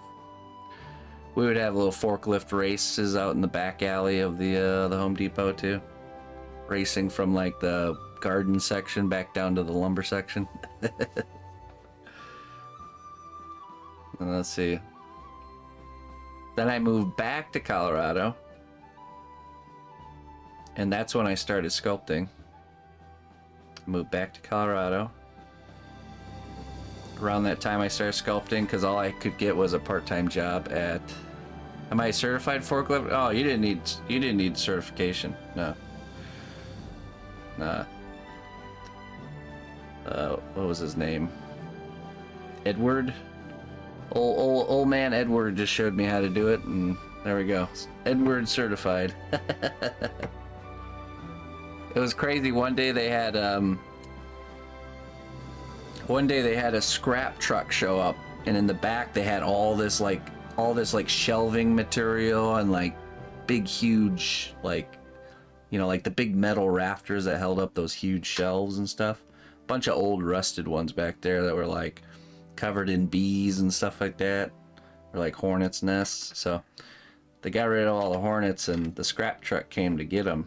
And we had really no way to like lift it up into it was like a semi-truck trailer. So I went in with the forklift and like forked the scrap metal, you know, got it in there, and then lifted it up and pulled it out. And then to get it off the forks, I'd raise it up so it was above the truck bed, and then hit the gas forward and then hit the brakes right before, and it would just, all the stuff would just slide off the forks into the truck. Man, I remember all that stuff. Good times. Those are the good days at work, man. I love stuff like that. Special project days.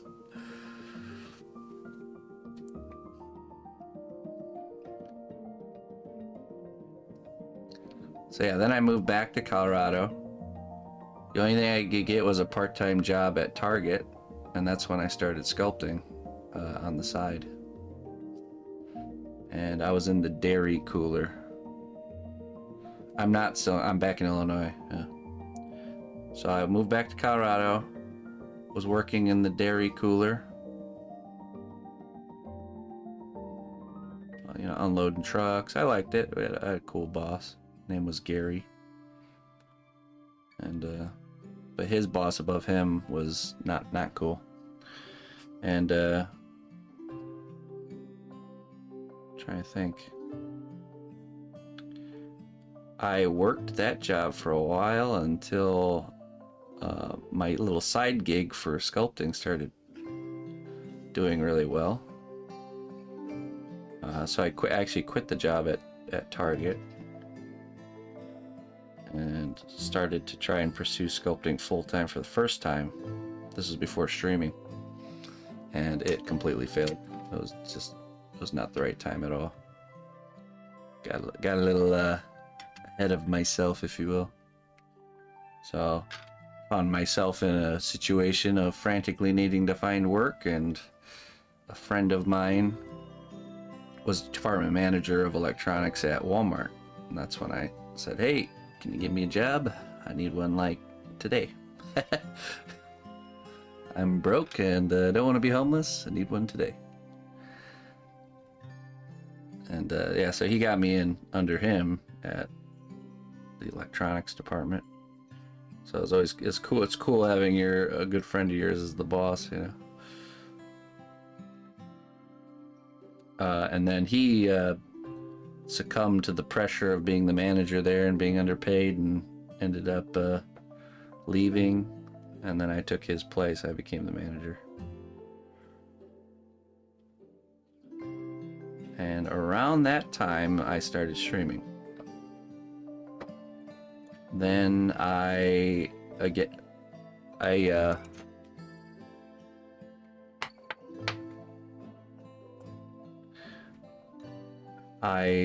realized exactly why my friend quit being the manager, because you're just super overworked and underpaid. And I was like, okay, this is stressing me out. I gotta find something else. So I was like, you know what? I'm gonna go apply like at Best Buy and use my electronics experience to get a job in there. I applied at Best Buy and got the job pretty much right away.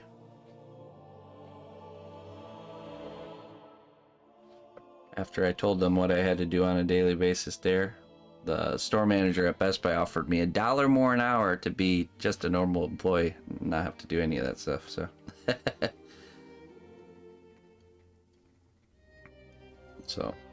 but I had to quit Walmart and switch to them like the week before Black Friday. So that was the stipulation. So I worked at Best Buy. Started off in the computer department, and then they found out I knew how to do phone contracts from my time at Walmart. And so then I got moved to the mobile department, setting up people's phone contracts, putting on screen protectors, doing all that stuff. And that was the last job I worked until I became a full-time streamer sculptor. And fast forward 13 years, and then here we are. But what kicked that decision off was my car got set on fire in the apartment parking lot. A random act of arson to kickstart the old sculpting career again.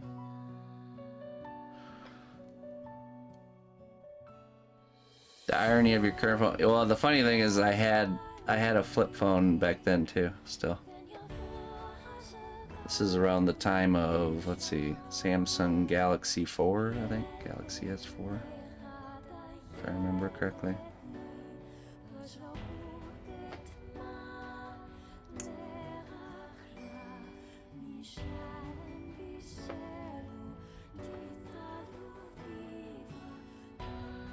Speaking of which, speaking of that irony, we're actually going to have, so Twitch is starting something new with kind of like shout out ads, and they've asked me if I wanted to, it's like kind of in beta, they asked me if I wanted to participate in that, which is going to be a great time to get some extra support. So it's pretty much is like, you know, you've heard it on like podcasts or radio type ad where I just say a little blurb out loud and just have to do it one time per stream, and for next week. And the sponsor for that's Metro by T-Mobile. No contract stuff, no contract phone thing. So.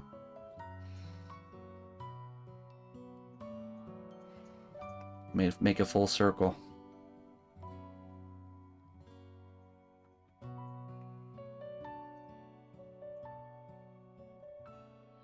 It's gonna be for something I might buy. It's a phone plan.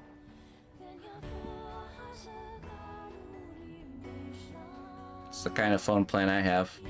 No contract, no flip phone plan. You in the business? You looking for a flip phone there? NordVPN or Raid Shadow Legends? Neither. No, this is something new. This is something new. This is from Twitch directly, so something new that they're trying to roll out. Should be interesting. cnotbusch special $20 flip phone plan.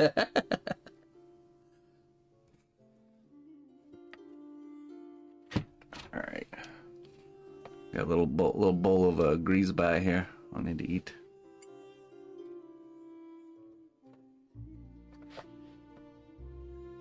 Hey Rob, take it easy, my friend. You're forced to get a smartphone for work.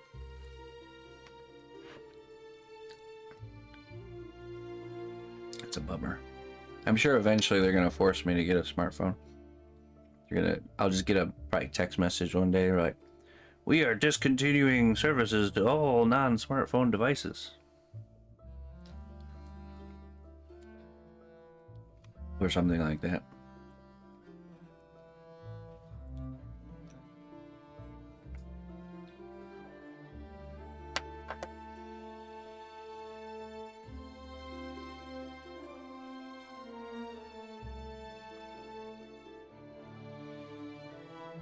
I mean, there's no denying that as many positive things as there is from smartphones, there's no denying the detrimental impact that it's had on society as well.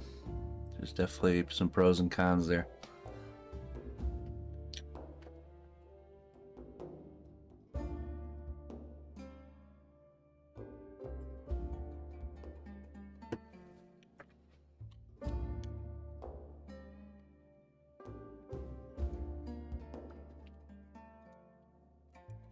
But it is, yeah, it's like any tool.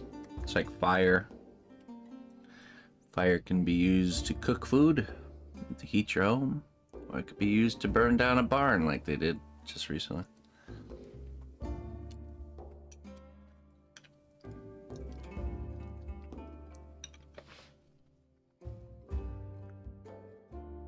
A beeper.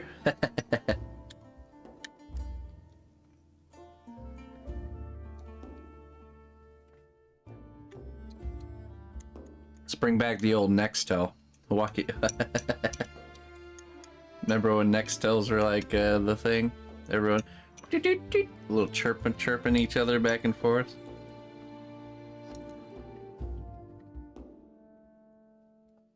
What's up, sister?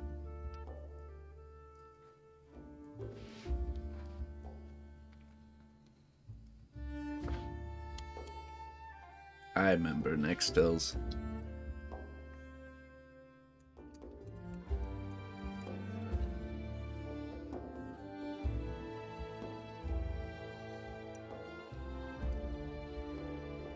Tell you what, one of the perks to my flip phone is that I literally charge it like maybe once every 3 weeks, maybe. It stays charged for like, yeah, like 3 weeks to a month.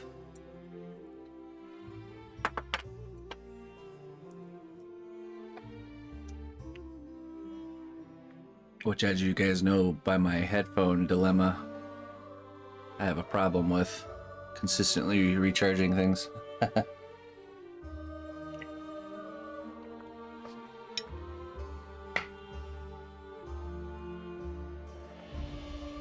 Alright, I'm gonna go drop this in the sink. I'll be right back.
All right, sorry.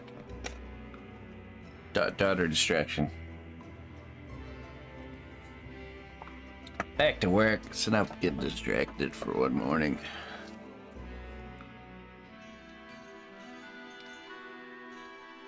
You guys and all your distracting questions and comments. Can't you see I'm trying to do something here? Yeesh.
What are you guys talking about?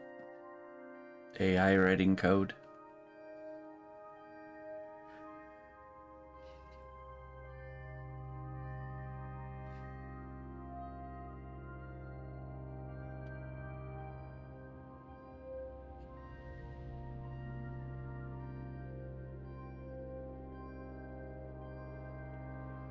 This one, I sculpted onto the piece, I'm pretty sure. It's just like a clay sausage that you flatten out and then kind of trim off the sides. So, little clay tube, flat, get the flat surfaces done, then cut the sides. Bowing, yeah. Boeing's having some issues, aren't they? Cutting corners, those greedy people.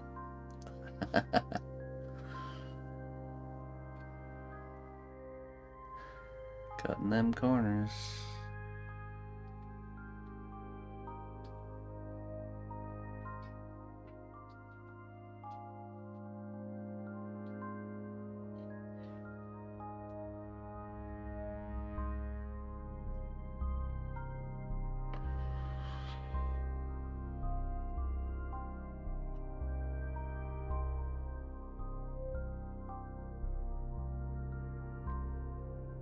Aren't they all? Oh, as far as they can cut them, of course.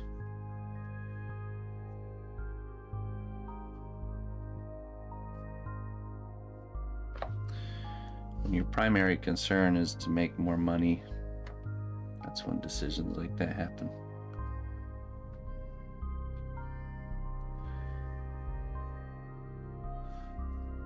The love of money is the root of all evil, as they say.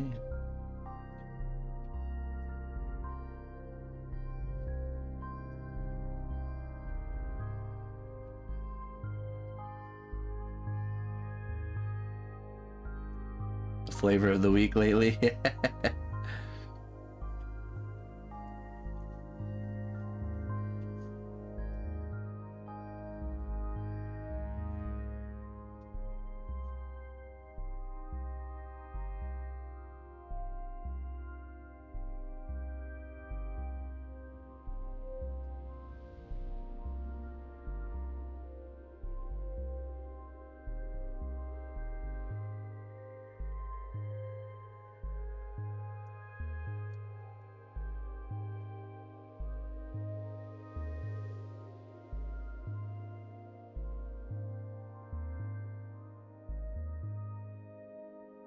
Crazy enough, the guy who was like the main guy on the production line of Boeing for the last like 25 years or something, retired, and he's the one who started the lawsuit against them. And strangely enough, he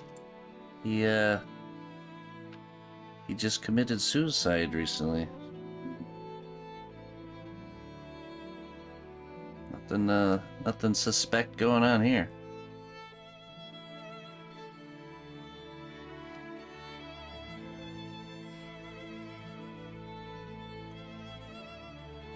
Literally in an active lawsuit, testifying against them. Fell on a bullet.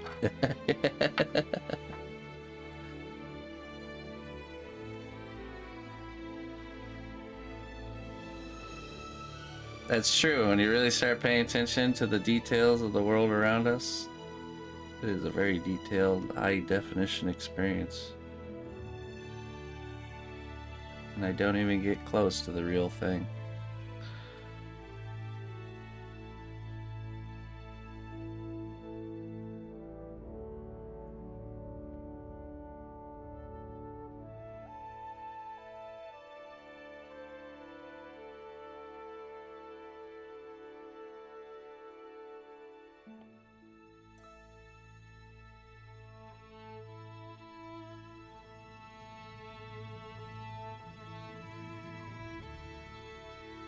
You know what?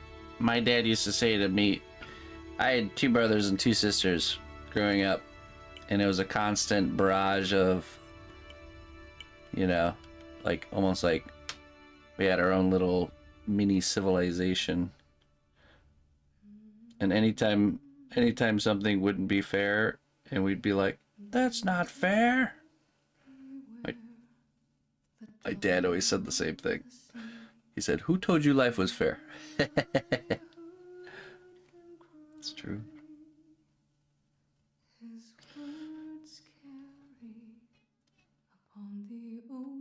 But it's that part in us, that good part, that knows things should be or ought to be that way. Fair and just and whatnot. It's a good thing.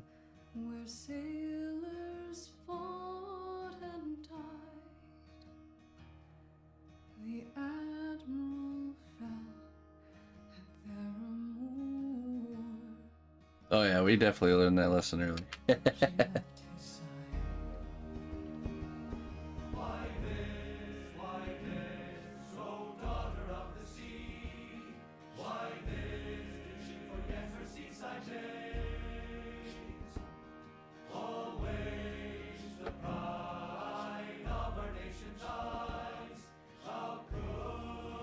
Yeah.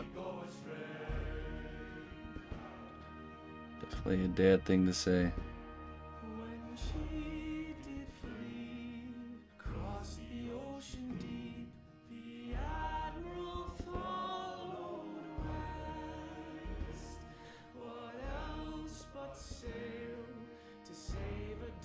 Oh, that's a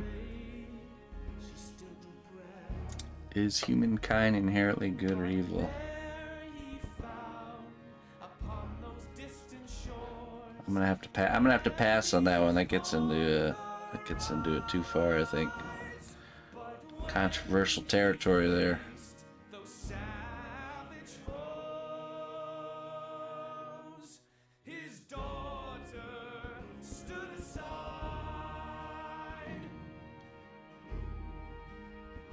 I think just grazing the surface of it, though, I think we have the potential to be both. And every little decision that we make through our lives, and every little thought we have and thing we do, tips us on the scales one way or the other.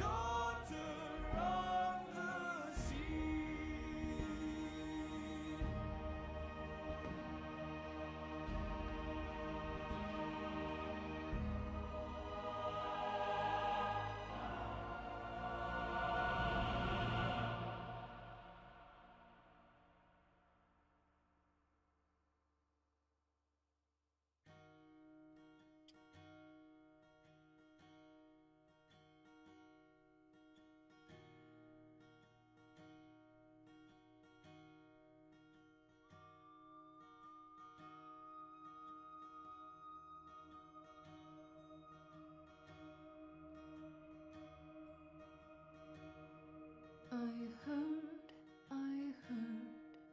across a moonlit sea, the old voice warning me,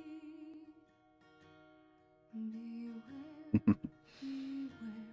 There's certain things, there's certain things we all have to really, and we should, take the time to look for answers to certain questions ourselves. Come up with our own thoughts on that. The problem is there's this need that my thoughts need to be right and yours are wrong kind of thing, and that's the problem. That's why you can't just have open general discussions about certain things, because of that I am right, you're wrong is the only solution, you know.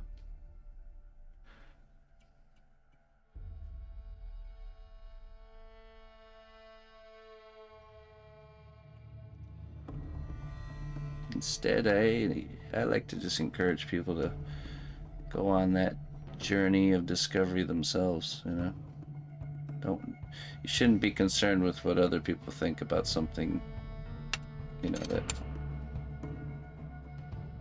don't need to be your own thoughts on certain issues don't need to be validated by anybody else.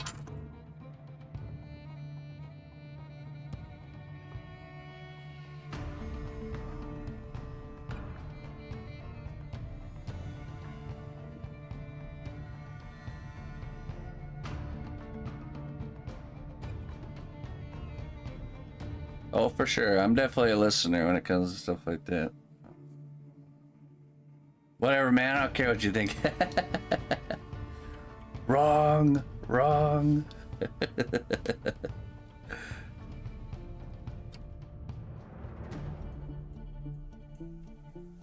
Hey, we live in a world that's dividing against itself, and I try my very best to avoid anything that would divide any of us from each other.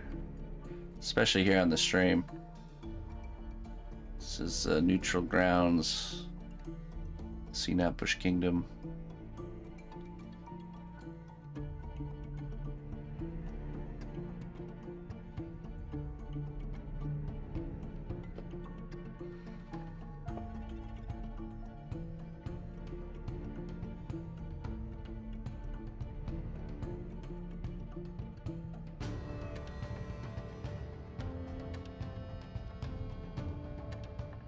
Plus, like, when people argue or debate certain things, there's no fruit to it, you know?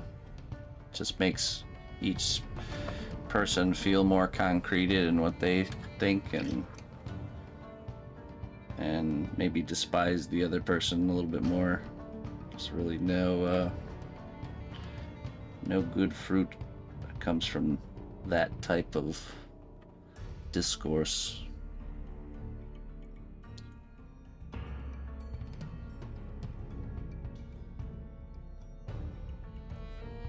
Barrett software.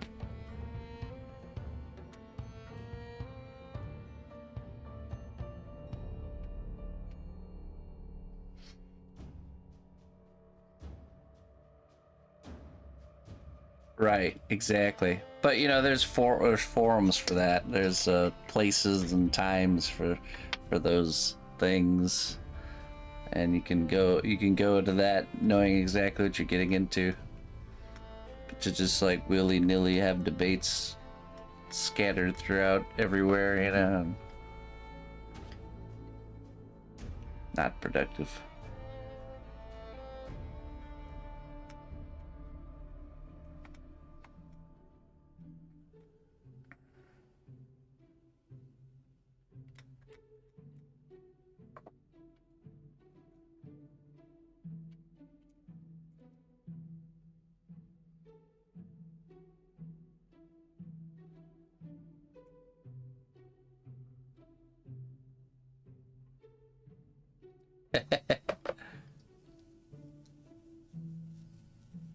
Yeah, I mean,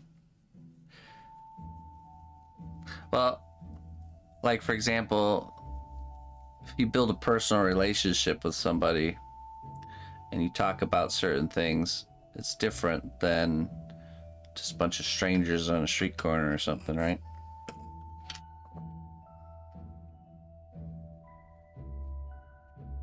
Different format.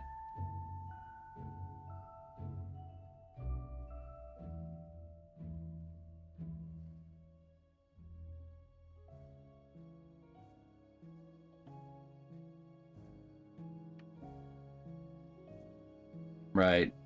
I think every single organized debate that's ever happened, though, Morph, I don't think either side goes into it with the expectation of having their mind changed, even potentially.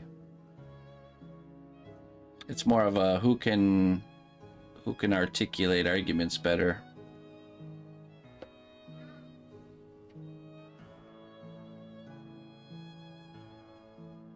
That's true, Bangavanga. That's very true. I've enjoyed listening to debates, even though the debaters are... What it is you have a qualified individual on one side and a qualified individual on the other, kind of throwing the information up in the air, and again, it's all to aid each person on their own personal discovery or personal search. That's really what it's about.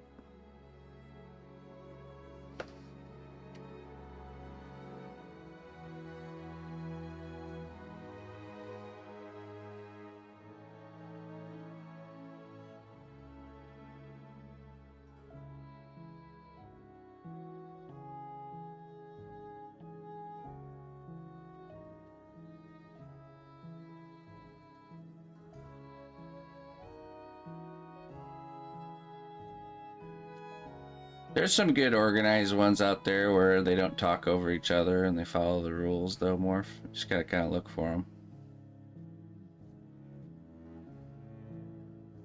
But yeah, like street side stuff, no thanks.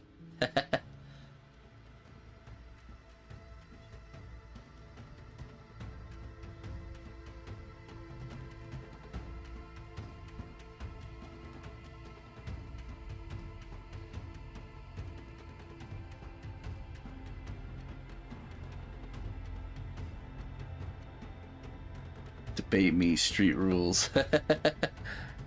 Nah, I'm good.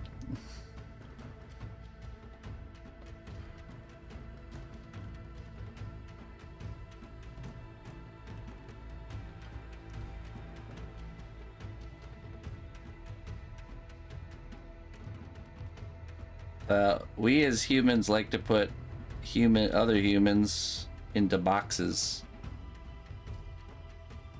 You know, easy categories, or that's a problem.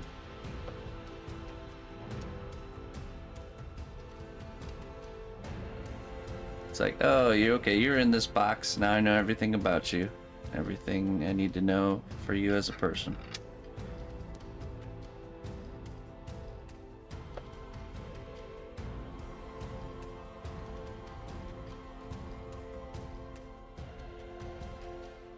Especially when they die.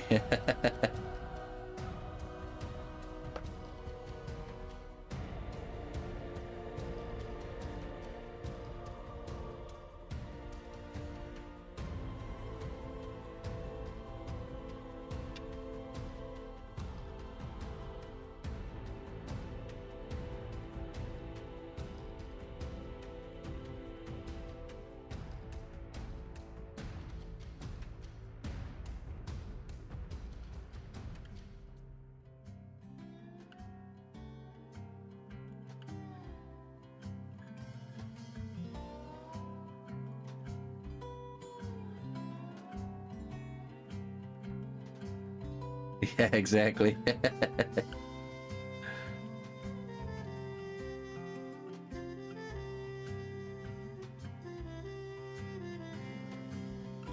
There's certain natural human things that are hard to break out of. That's definitely, I think, one of them.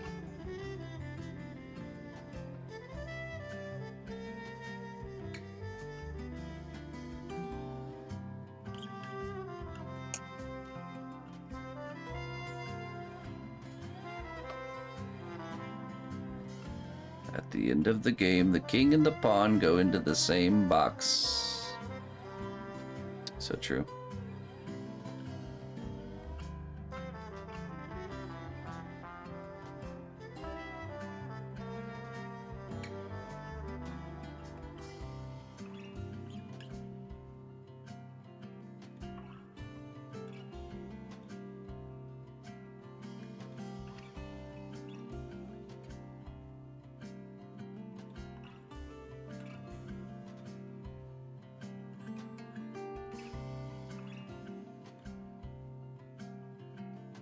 This wire keeps poking through.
Same crate.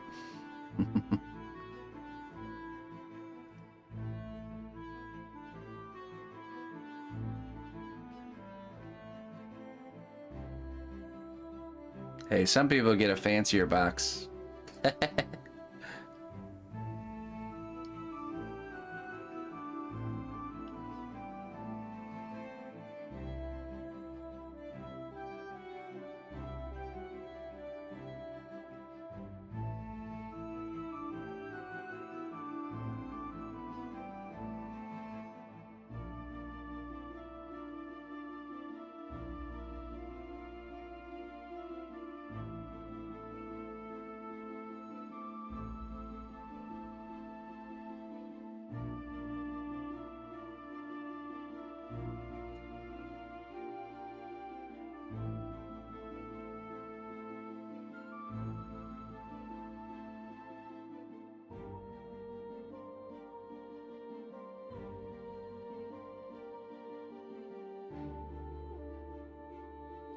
Isn't that crazy to think about? Cost of some caskets out there, I'm sure could buy like a homeless guy a house.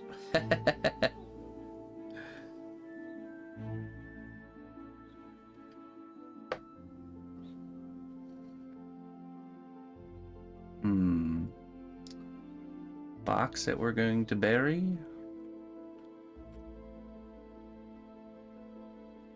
Housed homeless. It's a tough choice.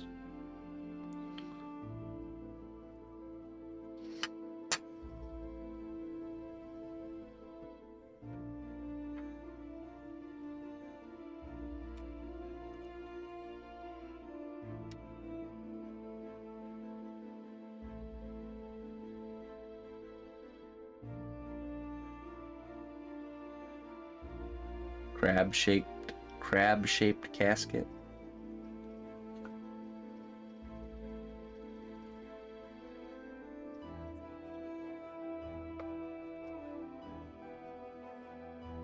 This is what I will do. When I feel the years of my life waning, I shall sculpt a giant sculpture. Then I will mold it and set up the mold with a cement mixer. Then when I pass away, my body shall be burned and the ashes shall be mixed into the concrete. Then it shall be poured into the mold. And there I will rest embedded into one of my last sculpture.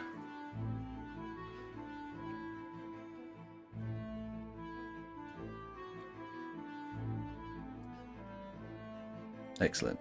If I were in a storybook, that's what I would do.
Plasticized. Is that the one where they replace like moisture and stuff for like plastic?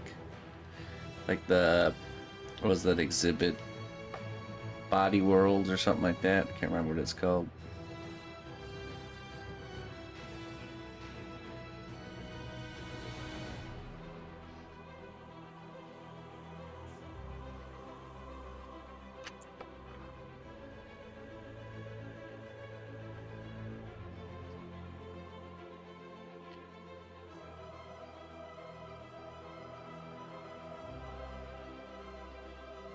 It's a hard angle.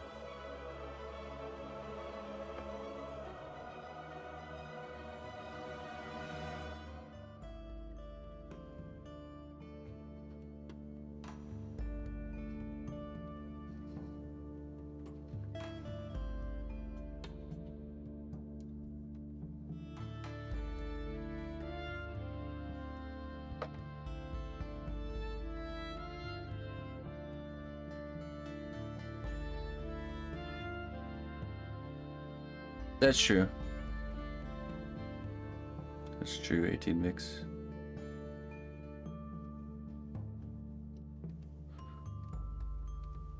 Yeah, it's crazy to think about. There's gonna be projects that will be forever unfinished.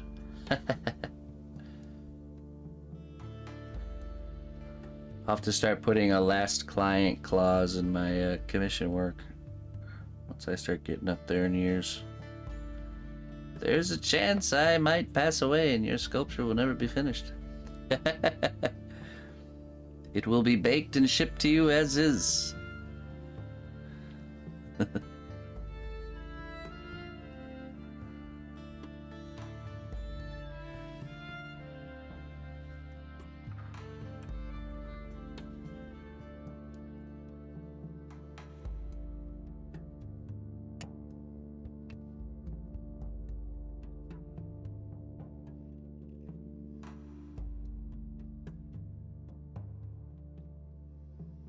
Just a rectangle.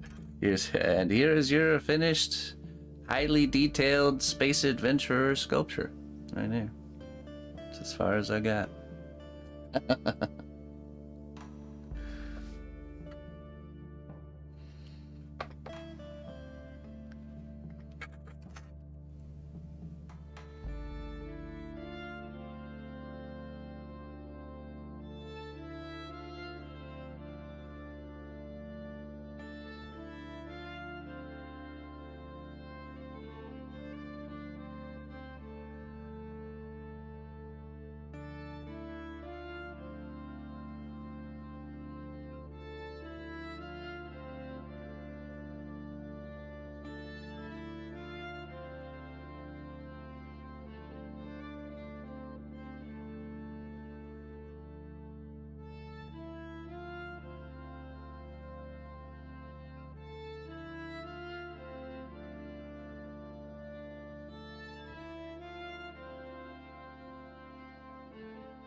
Okay. I think we'll leave that like that. I do want to kind of trim this up a little bit more, but we can bake it and then I can trim it after it's been baked.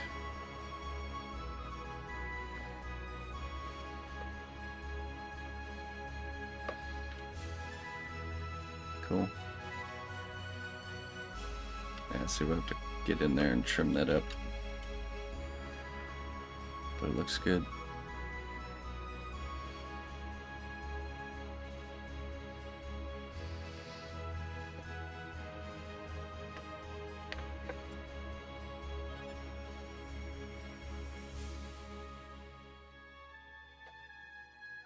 Okay, the inside of her braid needs to be done, but we need to sculpt the necklace. Because we have to bake this first before we can do this.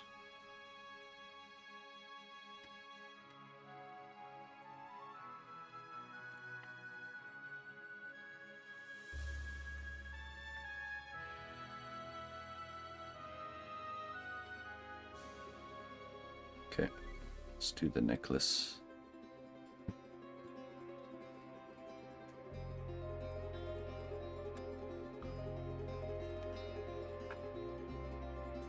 Let's make some really thin strands here. I think we do the rope part of the necklace first and then bake it, and then we can add the beads to the necklace instead of trying to do it all at once.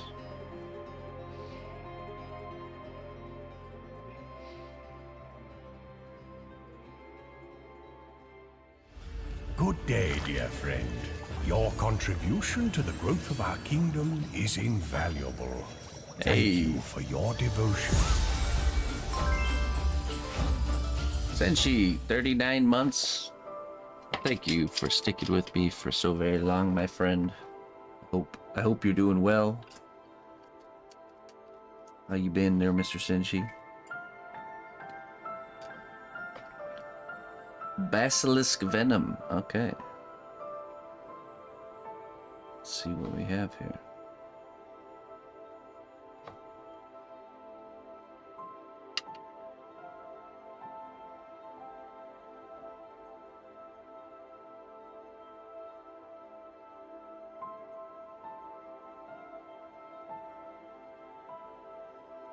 Oh, you're supposed to let them pick. No, that's if you're a tier 3 subscriber. The winds of change blow strong, and you are the one who decides their direction. I would say, not always on that one. Not always.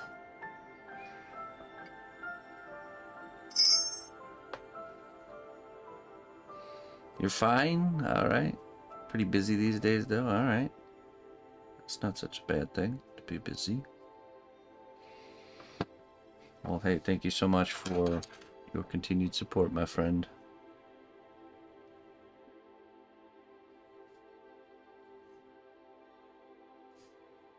So true. Yeah, I don't think we decide the winds of change, to be honest. We can influence them about as much as we can influence the wind.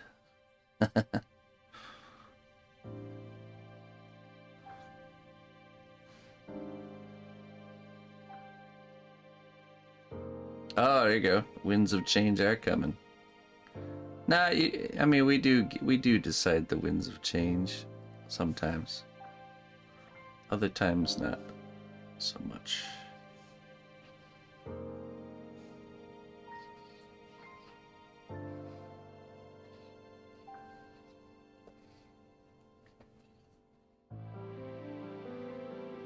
Senshi upgrading.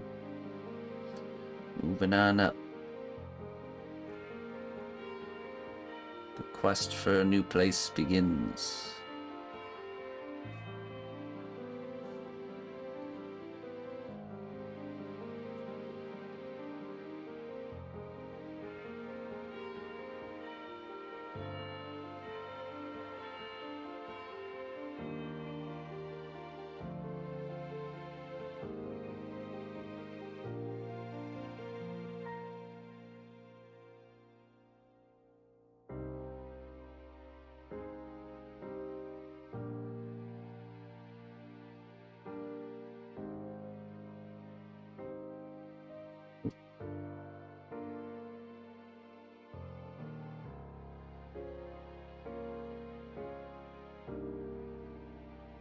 Let's add some clay glue here to the neckline.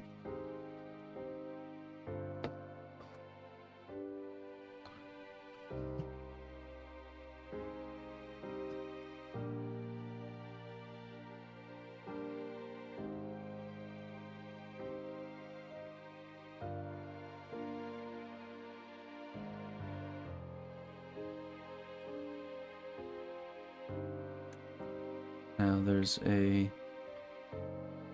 little circle emblem.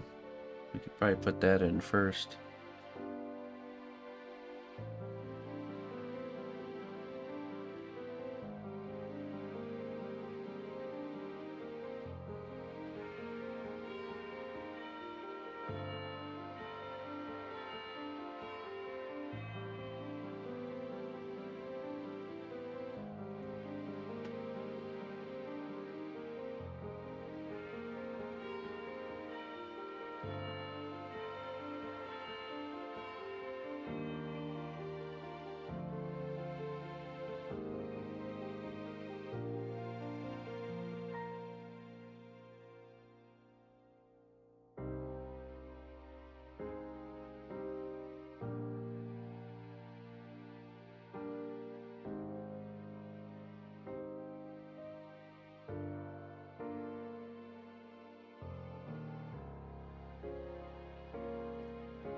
Oh, we need one of those circles.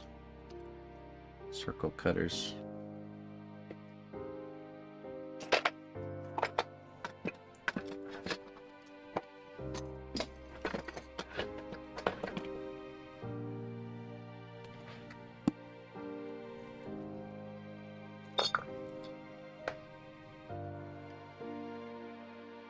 Too big. Green one. I think that one might be just right.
Oh, nice. Fat peanut.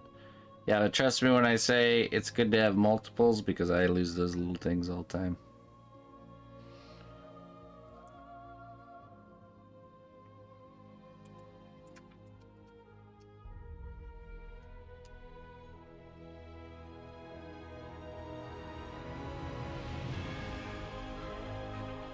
You're alive and well. That's good.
I'm more of a fantasy guy myself.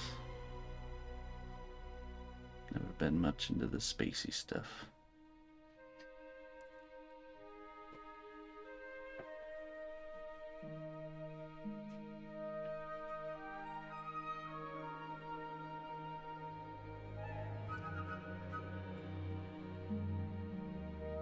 Sometimes I get into it though. I used to play EVE Online. That one got me. A couple shows and movies that are spacey that would caught my interest.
Just because you can see me through the screen, sister, doesn't mean I'm from your reality.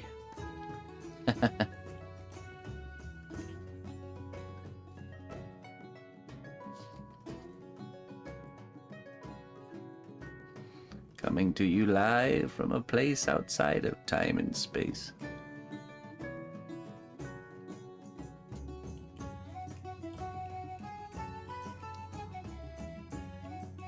Hey, Ninja Kitty, sorry to hear about that. We have a couple community members that deal with that problem.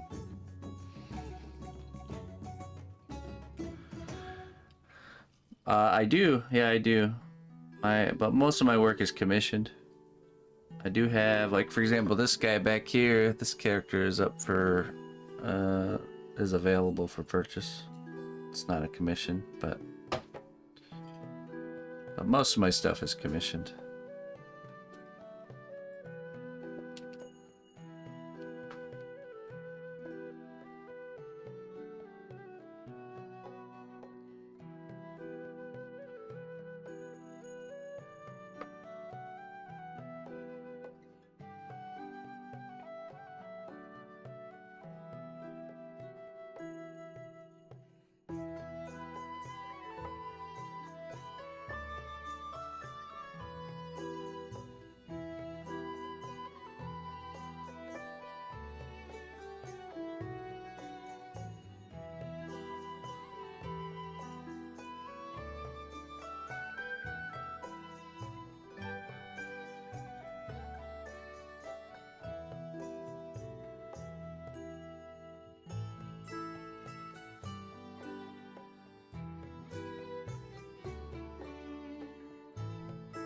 Any Medusas? I've not done a Medusa before.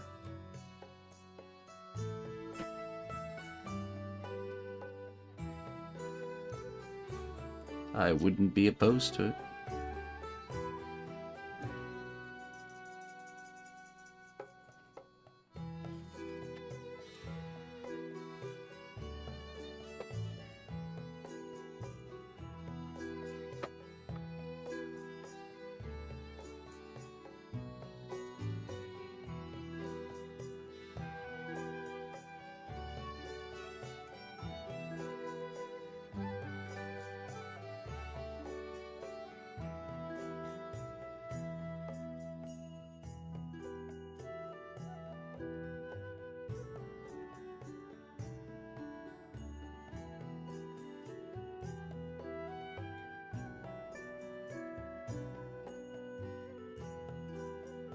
And the statue of Medusa, an ultimate irony.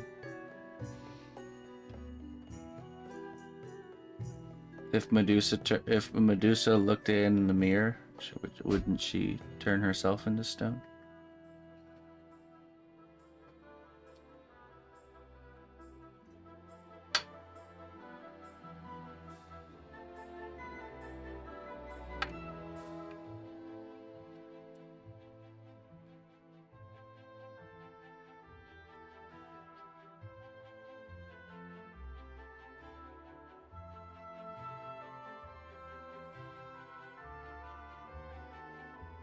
Isn't this the second day in a row Medusa has been brought up? What's going on here?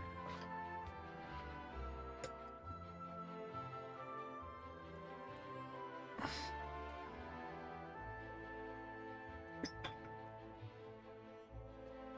believe so. 2 days in a row, Medusa being brought up. I sure don't believe in coincidences.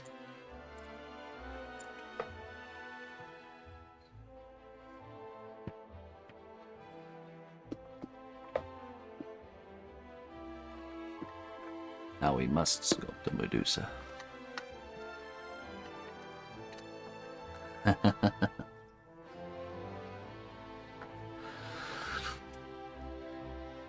She's your favorite? Chameleon cage with Medusa's head in there, but I haven't decided how I want to do it, or if I can even do it. But I do have like her hand coming out of the cage. Okay. That sounds pretty cool.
to work.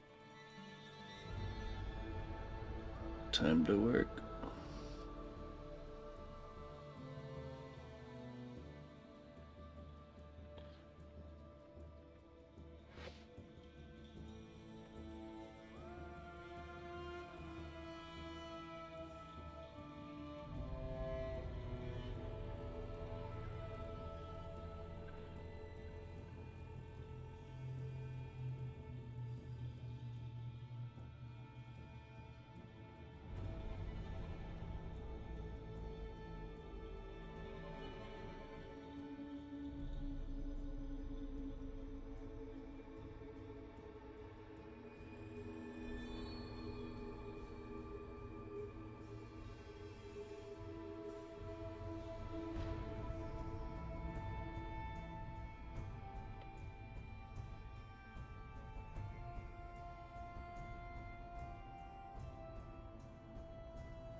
There you go.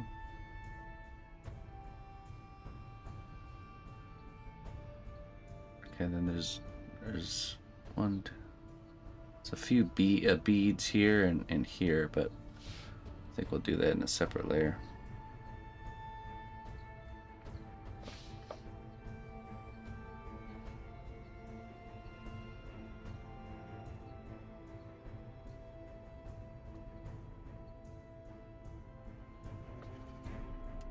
And also work.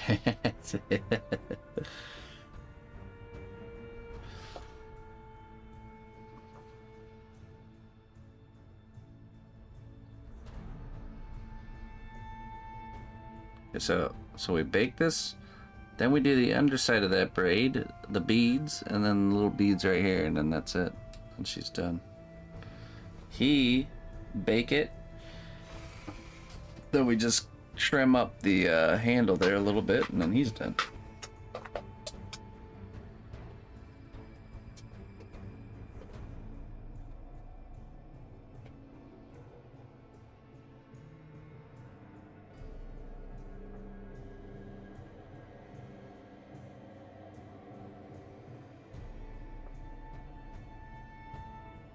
So this will be his final bake, and she will need one more.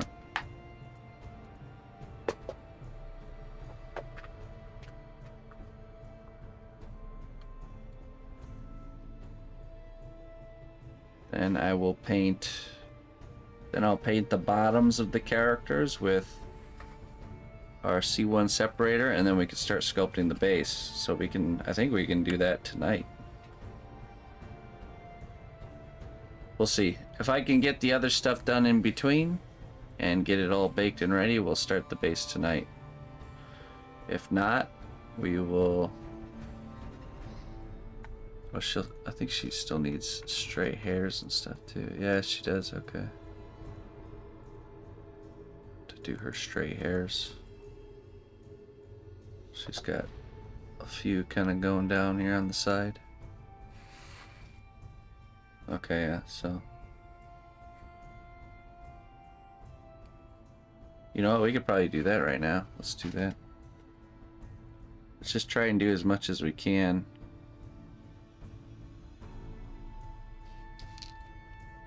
The only thing we have to do in the next baking phase is we have to bake the, we have to do the underside of that braid after it's been baked.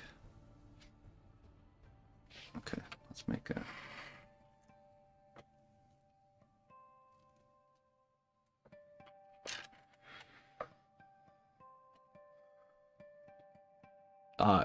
Me too. I agree with you on that one. It will get done. Close enough to Thursday. True.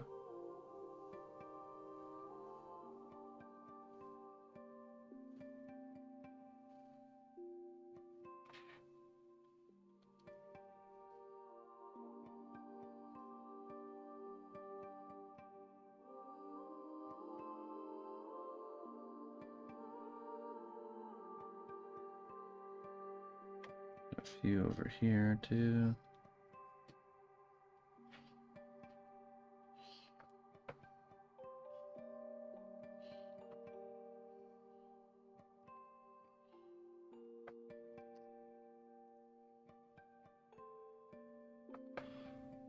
just do a couple more.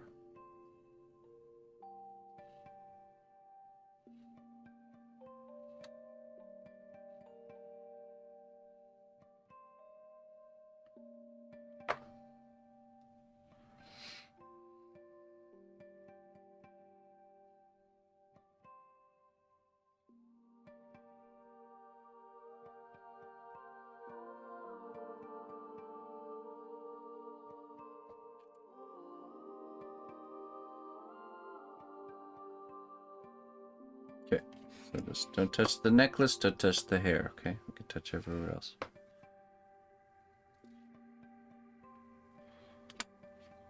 Don't mess it up. Get some clay glue on a little bit of clay glue. A little brush.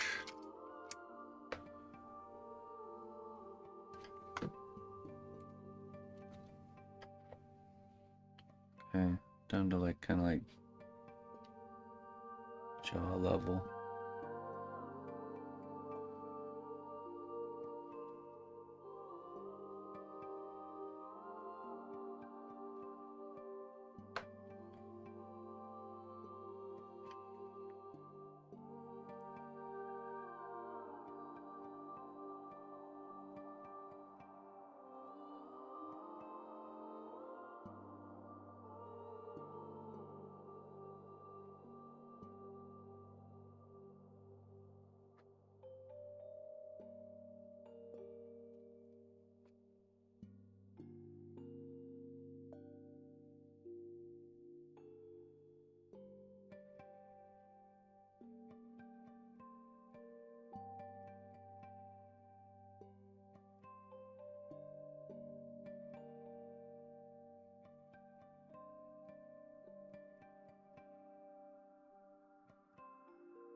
Yeah, the black dragon I'm working on, I did the whole tail I covered with just magic sculpt, which is it's just cheaper than steel stick, but it takes like an hour and a half to cure, so could go that route too.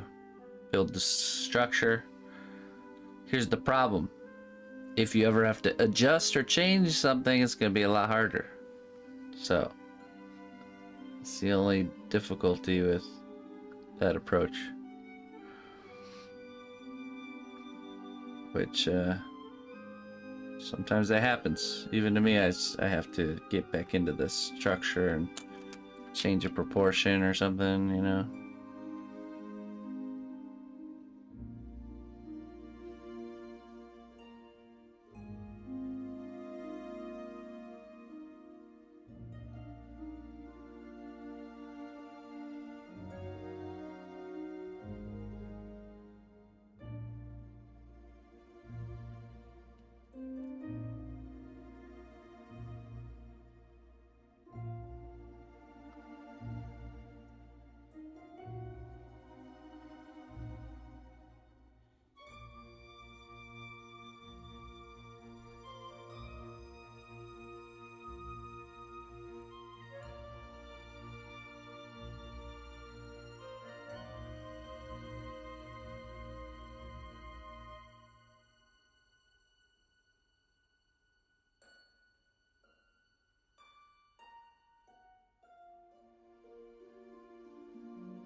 Oh yeah. What are you gonna make?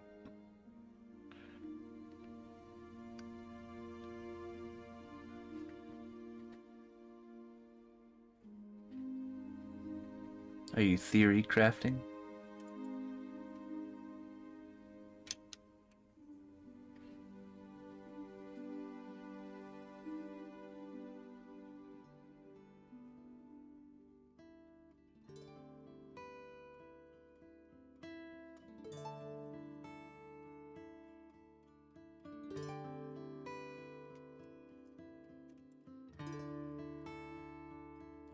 Decorative painting.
Mine crafting.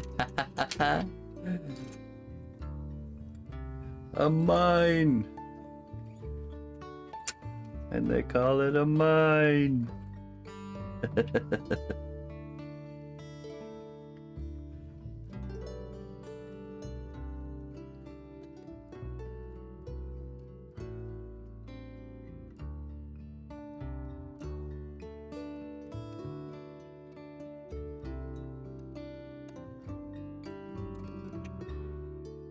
I knew that would get Bango Bongo. I can always tell.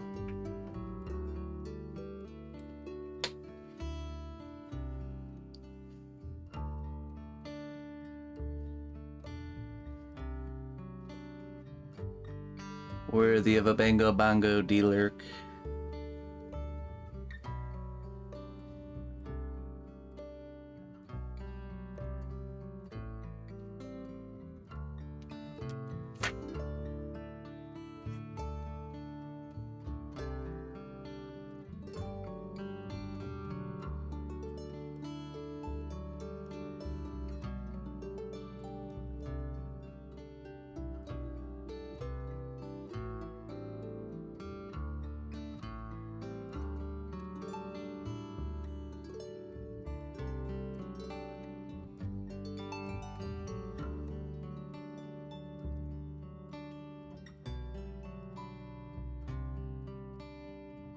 Alas.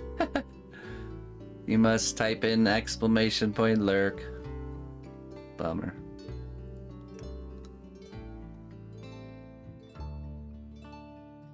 Look, I'm not letting you inflate the economy any more than you already have, okay? With your making tons of doubloons and not spending them. Oh, sorry, GG Matt, no lurking for you. One lurk at a time, please. Take your time. Wait your turn. What's up, man? How you doing? Good to see you, my friend. How has life been treating you?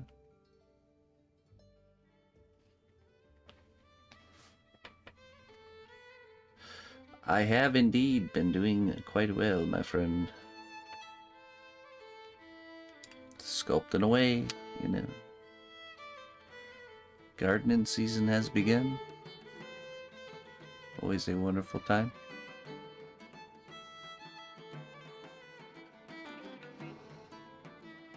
She got little beads. She got beads in her hair. 3 of circle ones.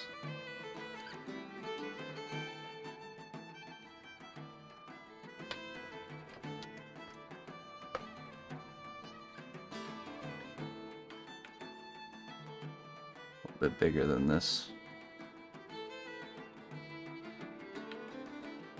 How about you there, Matt? Anything new going on over there?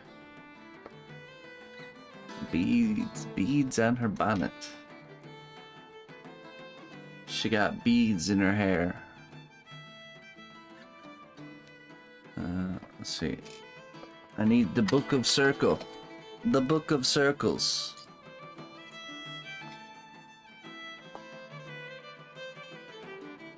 That's probably the right size right there. And then one to cut out the middle. Probably that one.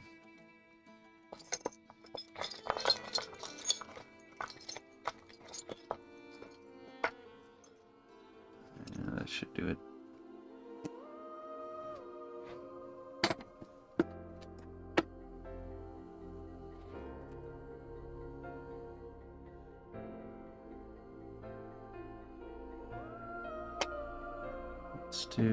Let's make it on this board and then heat gun them and then stick them on.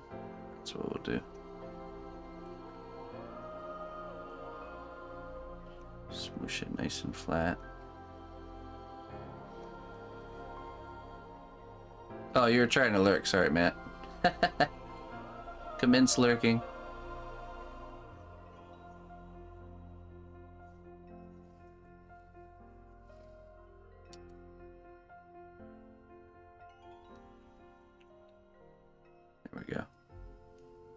is good.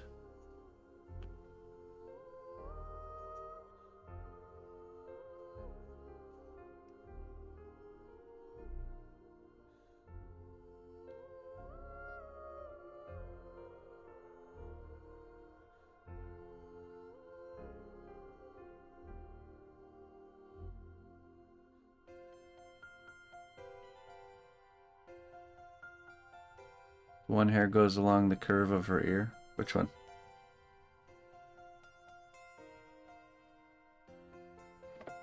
The one that touches the ear?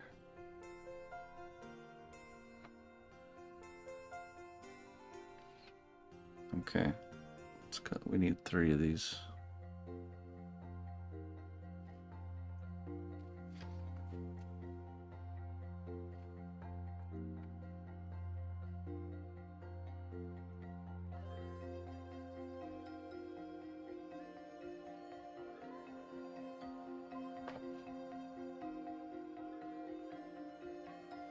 Just make sure it's flat enough. Don't want them to be too thick.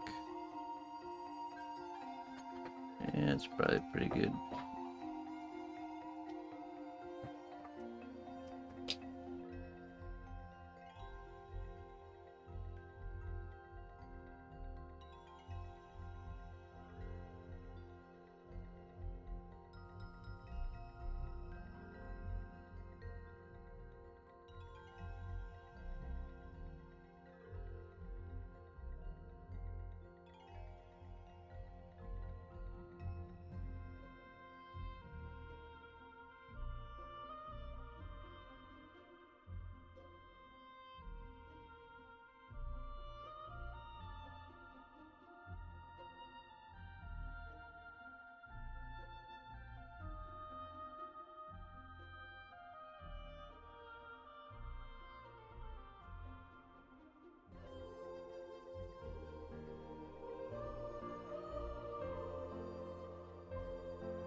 This one? This one right here?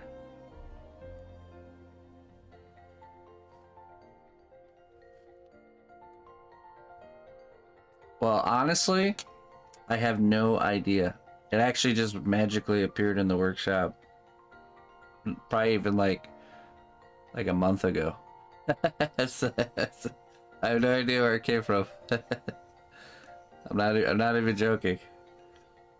I haven't bought any new tools anytime recently, and it just appeared in my pile of tools. Maybe it's been there the whole time and I never noticed. I doubt it. That's a good one. But it just magically appeared. It's true, I'm telling you the truth.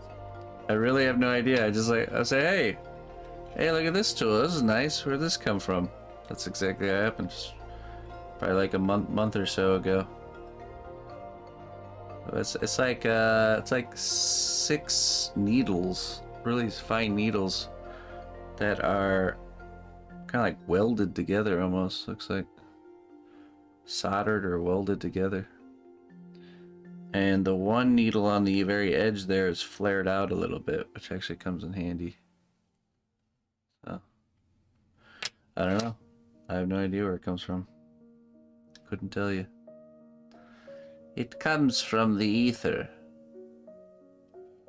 You must first conscript workshop gremlins to work in your workshop.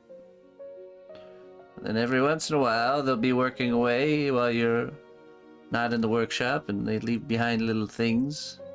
Little surprises, some things you like and some things you don't. You don't want to know about the surprises that you don't. Tell you what. I certainly earned that tool.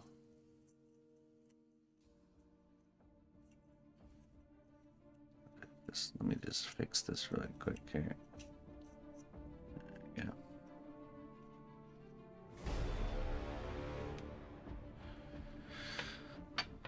No, I only got one Beast Buddy tool. I wanted to get some. I want to get some though. I want to get some more, especially some of his micro line. But this is the only one I got. He sent this to me, Mr. Stefan. It's a nice one.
No, it wasn't from that either, because the ones I got from... So Ken's tools are all brass handled, like this one.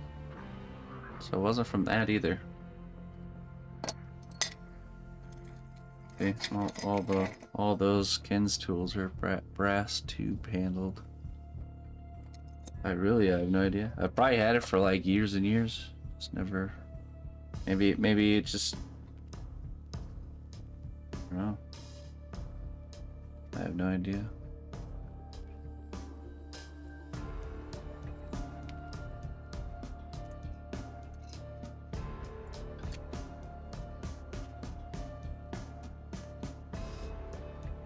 Because the one you'll find that's common that I'll probably get mistaken for is this one right here. Which has these long, really bendy wires, right? That's the common one. This one's very different. They're short, really sharp, and they're not bendy. Kind of like sewing, like a really fine sewing needle. And see how this one is like fused together at the base? And these one is not, so it's different.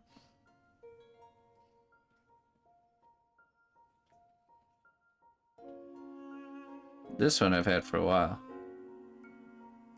I used to burn through these because I would use them to texture, and I'd be so aggressive with them, just like aggressively texturing that it would bend the wires, but now I just use it for like real subtle texture. But it does different, you know, it's different. Like the texture that this one leaves behind. Yeah, like that. Compared to this one. Just you can see it's just more intense. So just two different types. This one's also a little more controlled, so sewing needles and steel stick, make your own. I think it'd probably be a little bit tricky to make, but yeah, you could definitely do that.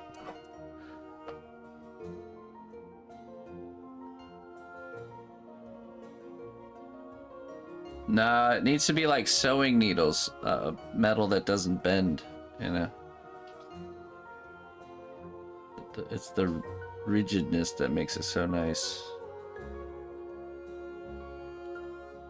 Hey, what's up, Toadstool?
First experience with polymer clay. Is it normal for paint to wash off days after the moment any moisturizer hits it? No, but that might not be the polymer clay, it might be the paint.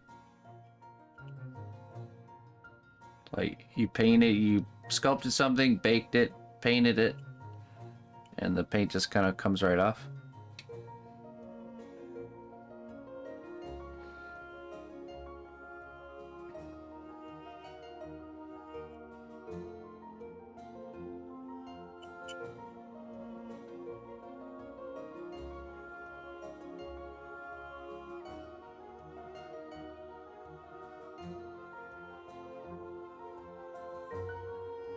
You know, let's leave that in there. We can cut that out after it's been cured.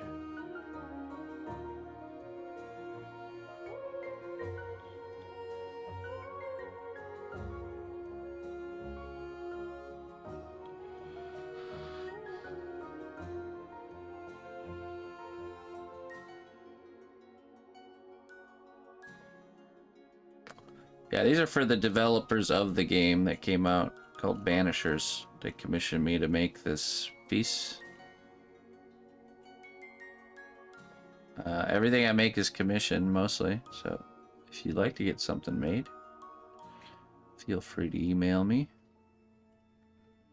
We can start talking about ideas and prices and all that fun stuff via email.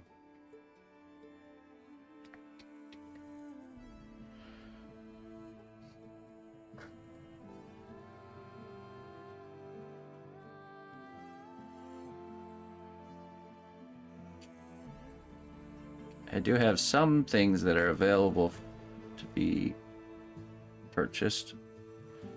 A few unfinished works that are just personal projects or that aren't commissioned. Our tutorial piece right there, that guy right there, is up for grabs still. Also email me if anybody's interested in that.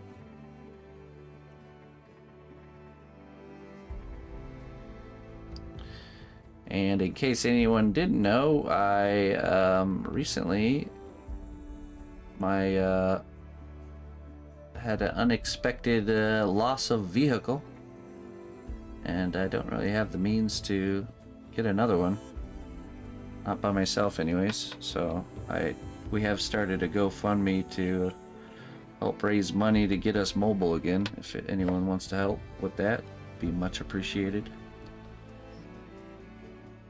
And please only help if you're in a position to. You know, certainly don't want to be taking food out of anybody's mouth. So, exclamation point car for the GoFundMe for that. Finally saved up some money to get some new tires on my vehicle and took it in, and the rear axle is almost fallen off of it, so unsafe to drive. It for some reason it rusted through in one particular spot, and it was all cracked and about to fall off. So thankfully we caught it before it actually happened with the whole family in the car, so we can certainly be thankful for that. But of course,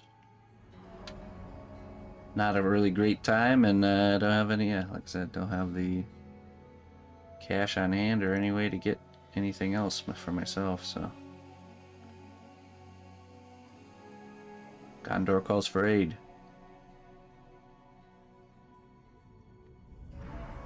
Like something sticky right here.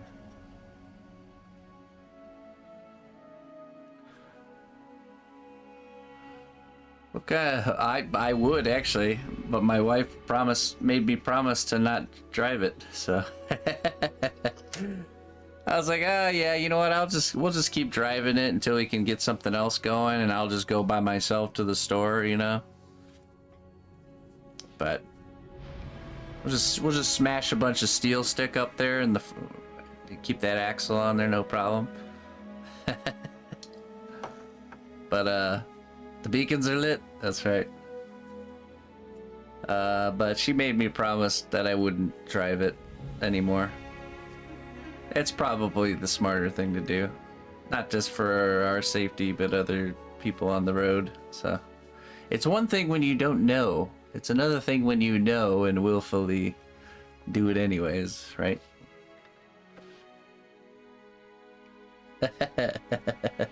But she knows me too well. I've always been a make the best of what you have and make it work some way kind of person, so that's just how I am. So probably for the best, yeah. I doubt if the Winds of Change is gonna hold the thing together. Yeah. I bet Steel Stick would probably work though. Just saying. The stuff's pretty amazing.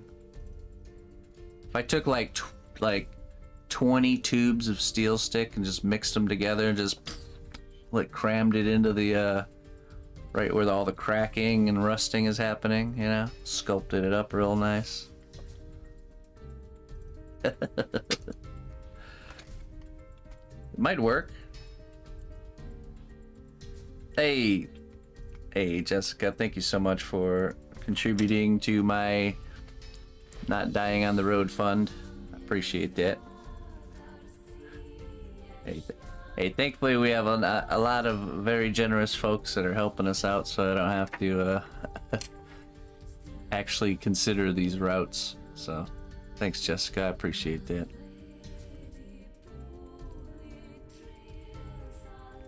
What's that there, Fat Peanut? Is that the tool?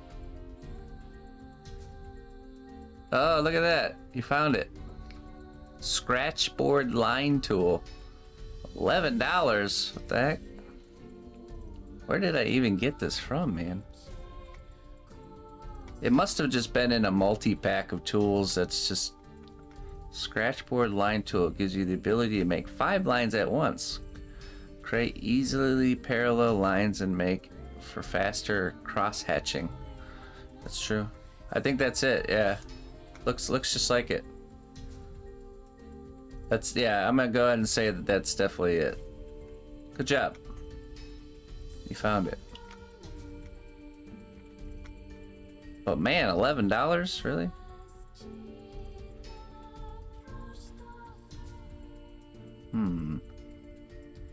Well, Sherlock Peanut. Oh, let's add some 12 gauge armature.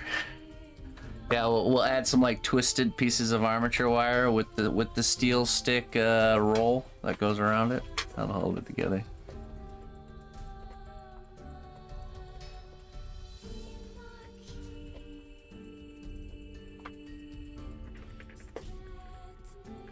Okay.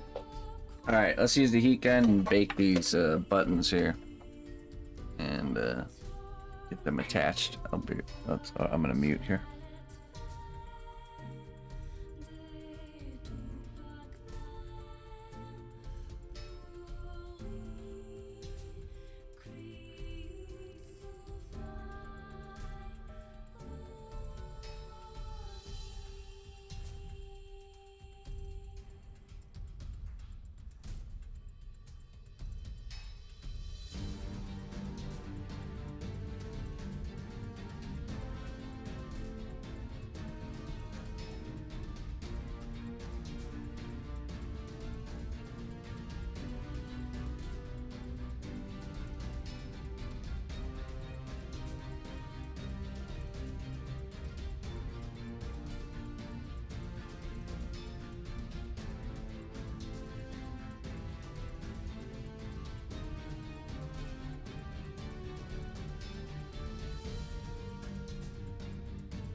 Alright, I wonder if that was long enough.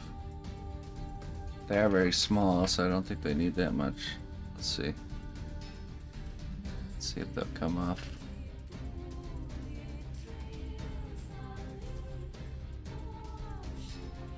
Nice. Yeah, I don't know about that.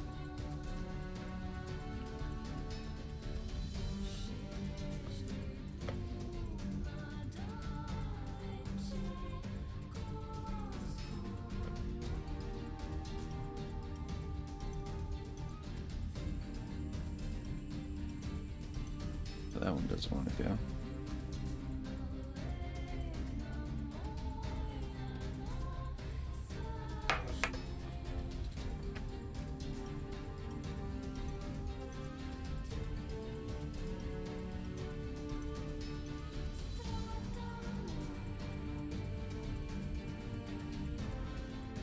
There it is.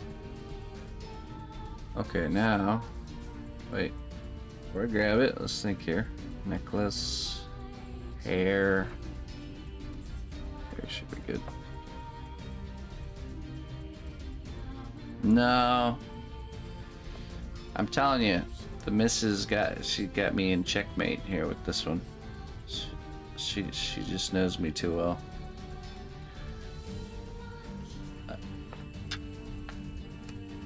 That frame would be steel sticked there up already.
Play glue here.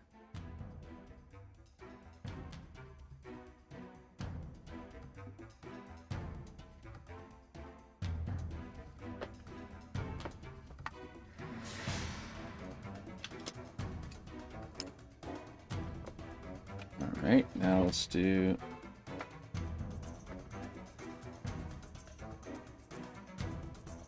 right above the ear. That's where one is. Then this one.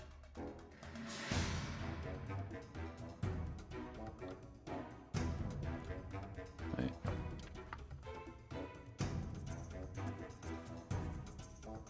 Okay, right there.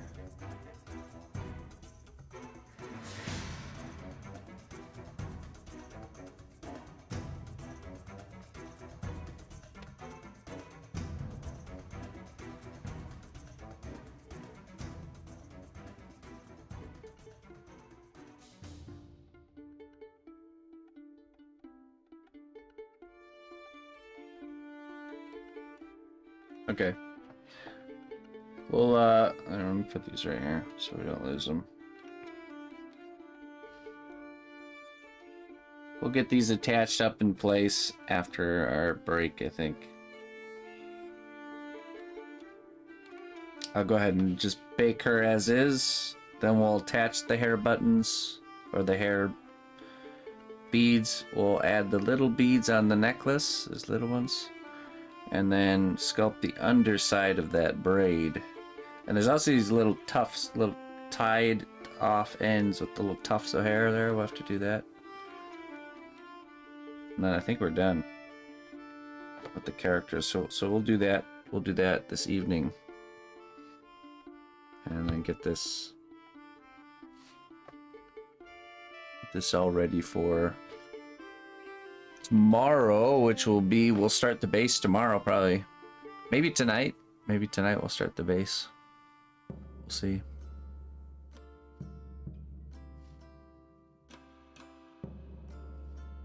Yeah, I know.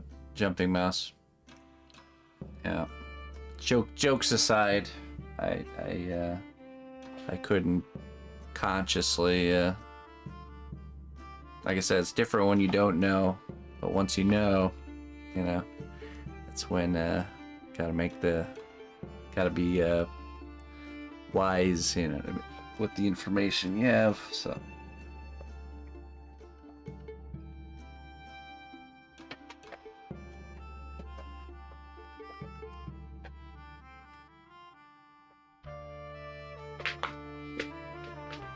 I'm just curious if this problem was there, because I did take my car to a mechanic probably about a year and a half or 2 years ago. If that problem was even there then. They just didn't let me know about it. Or at least starting. Probably. Thankfully this second one I took the car to, he was a good guy. We had a nice long chat, me and him. He was one of those guys that just keep going and going.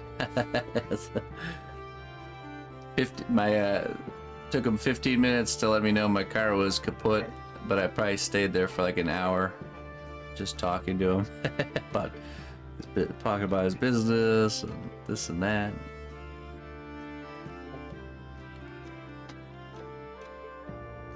But yeah, all right, let's leave that there for now, folks, and we'll continue this evening. Thanks, everybody, for joining me.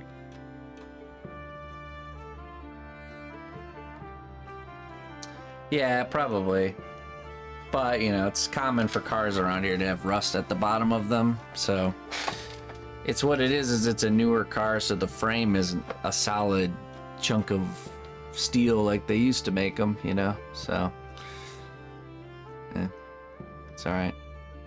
Yeah, have a good one, everybody. Thanks for joining me. I will be back on tonight at 5 p.m. Central Time. And then I'll be back again tomorrow morning. And it's Friday. Didn't my resub go through? I didn't see it. Try, Aaron, we'll wait for you. Refresh the page and see if it gives you a pop-up. See if it refresh the page. See if it gives you the button. I don't have it on my activity feed, so it just hasn't gone through. But hey, Listen closely, traveler, to what I say. Twitch Prime does not even cost a dime. Thank you very much for your support there, Jerry Ram. Am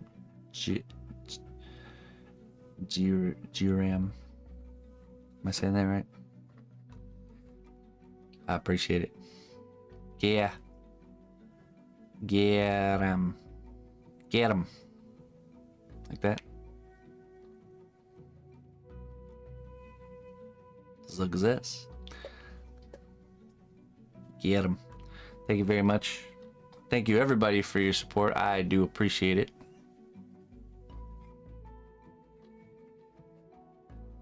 Yeah, I mean, that mechanic was pretty greasy. He was a greasy guy, if you know what I mean. So it wouldn't surprise me if he just we'll see how long we can milk this guy out for some repairs.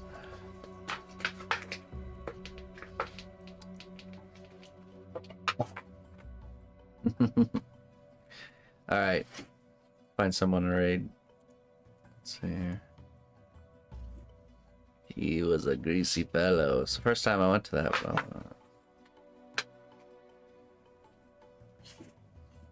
First and last time.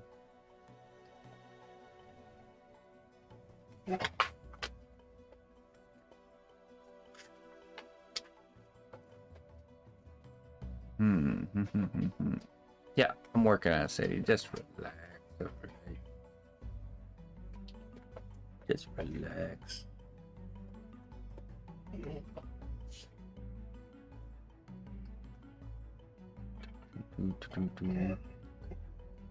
Let's go raid 1030. There's like technology streaming. He's raided us a few times. Let's go return the favor. 1030.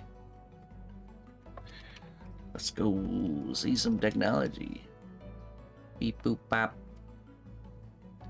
Join me, fellow humans, as we raid 1030.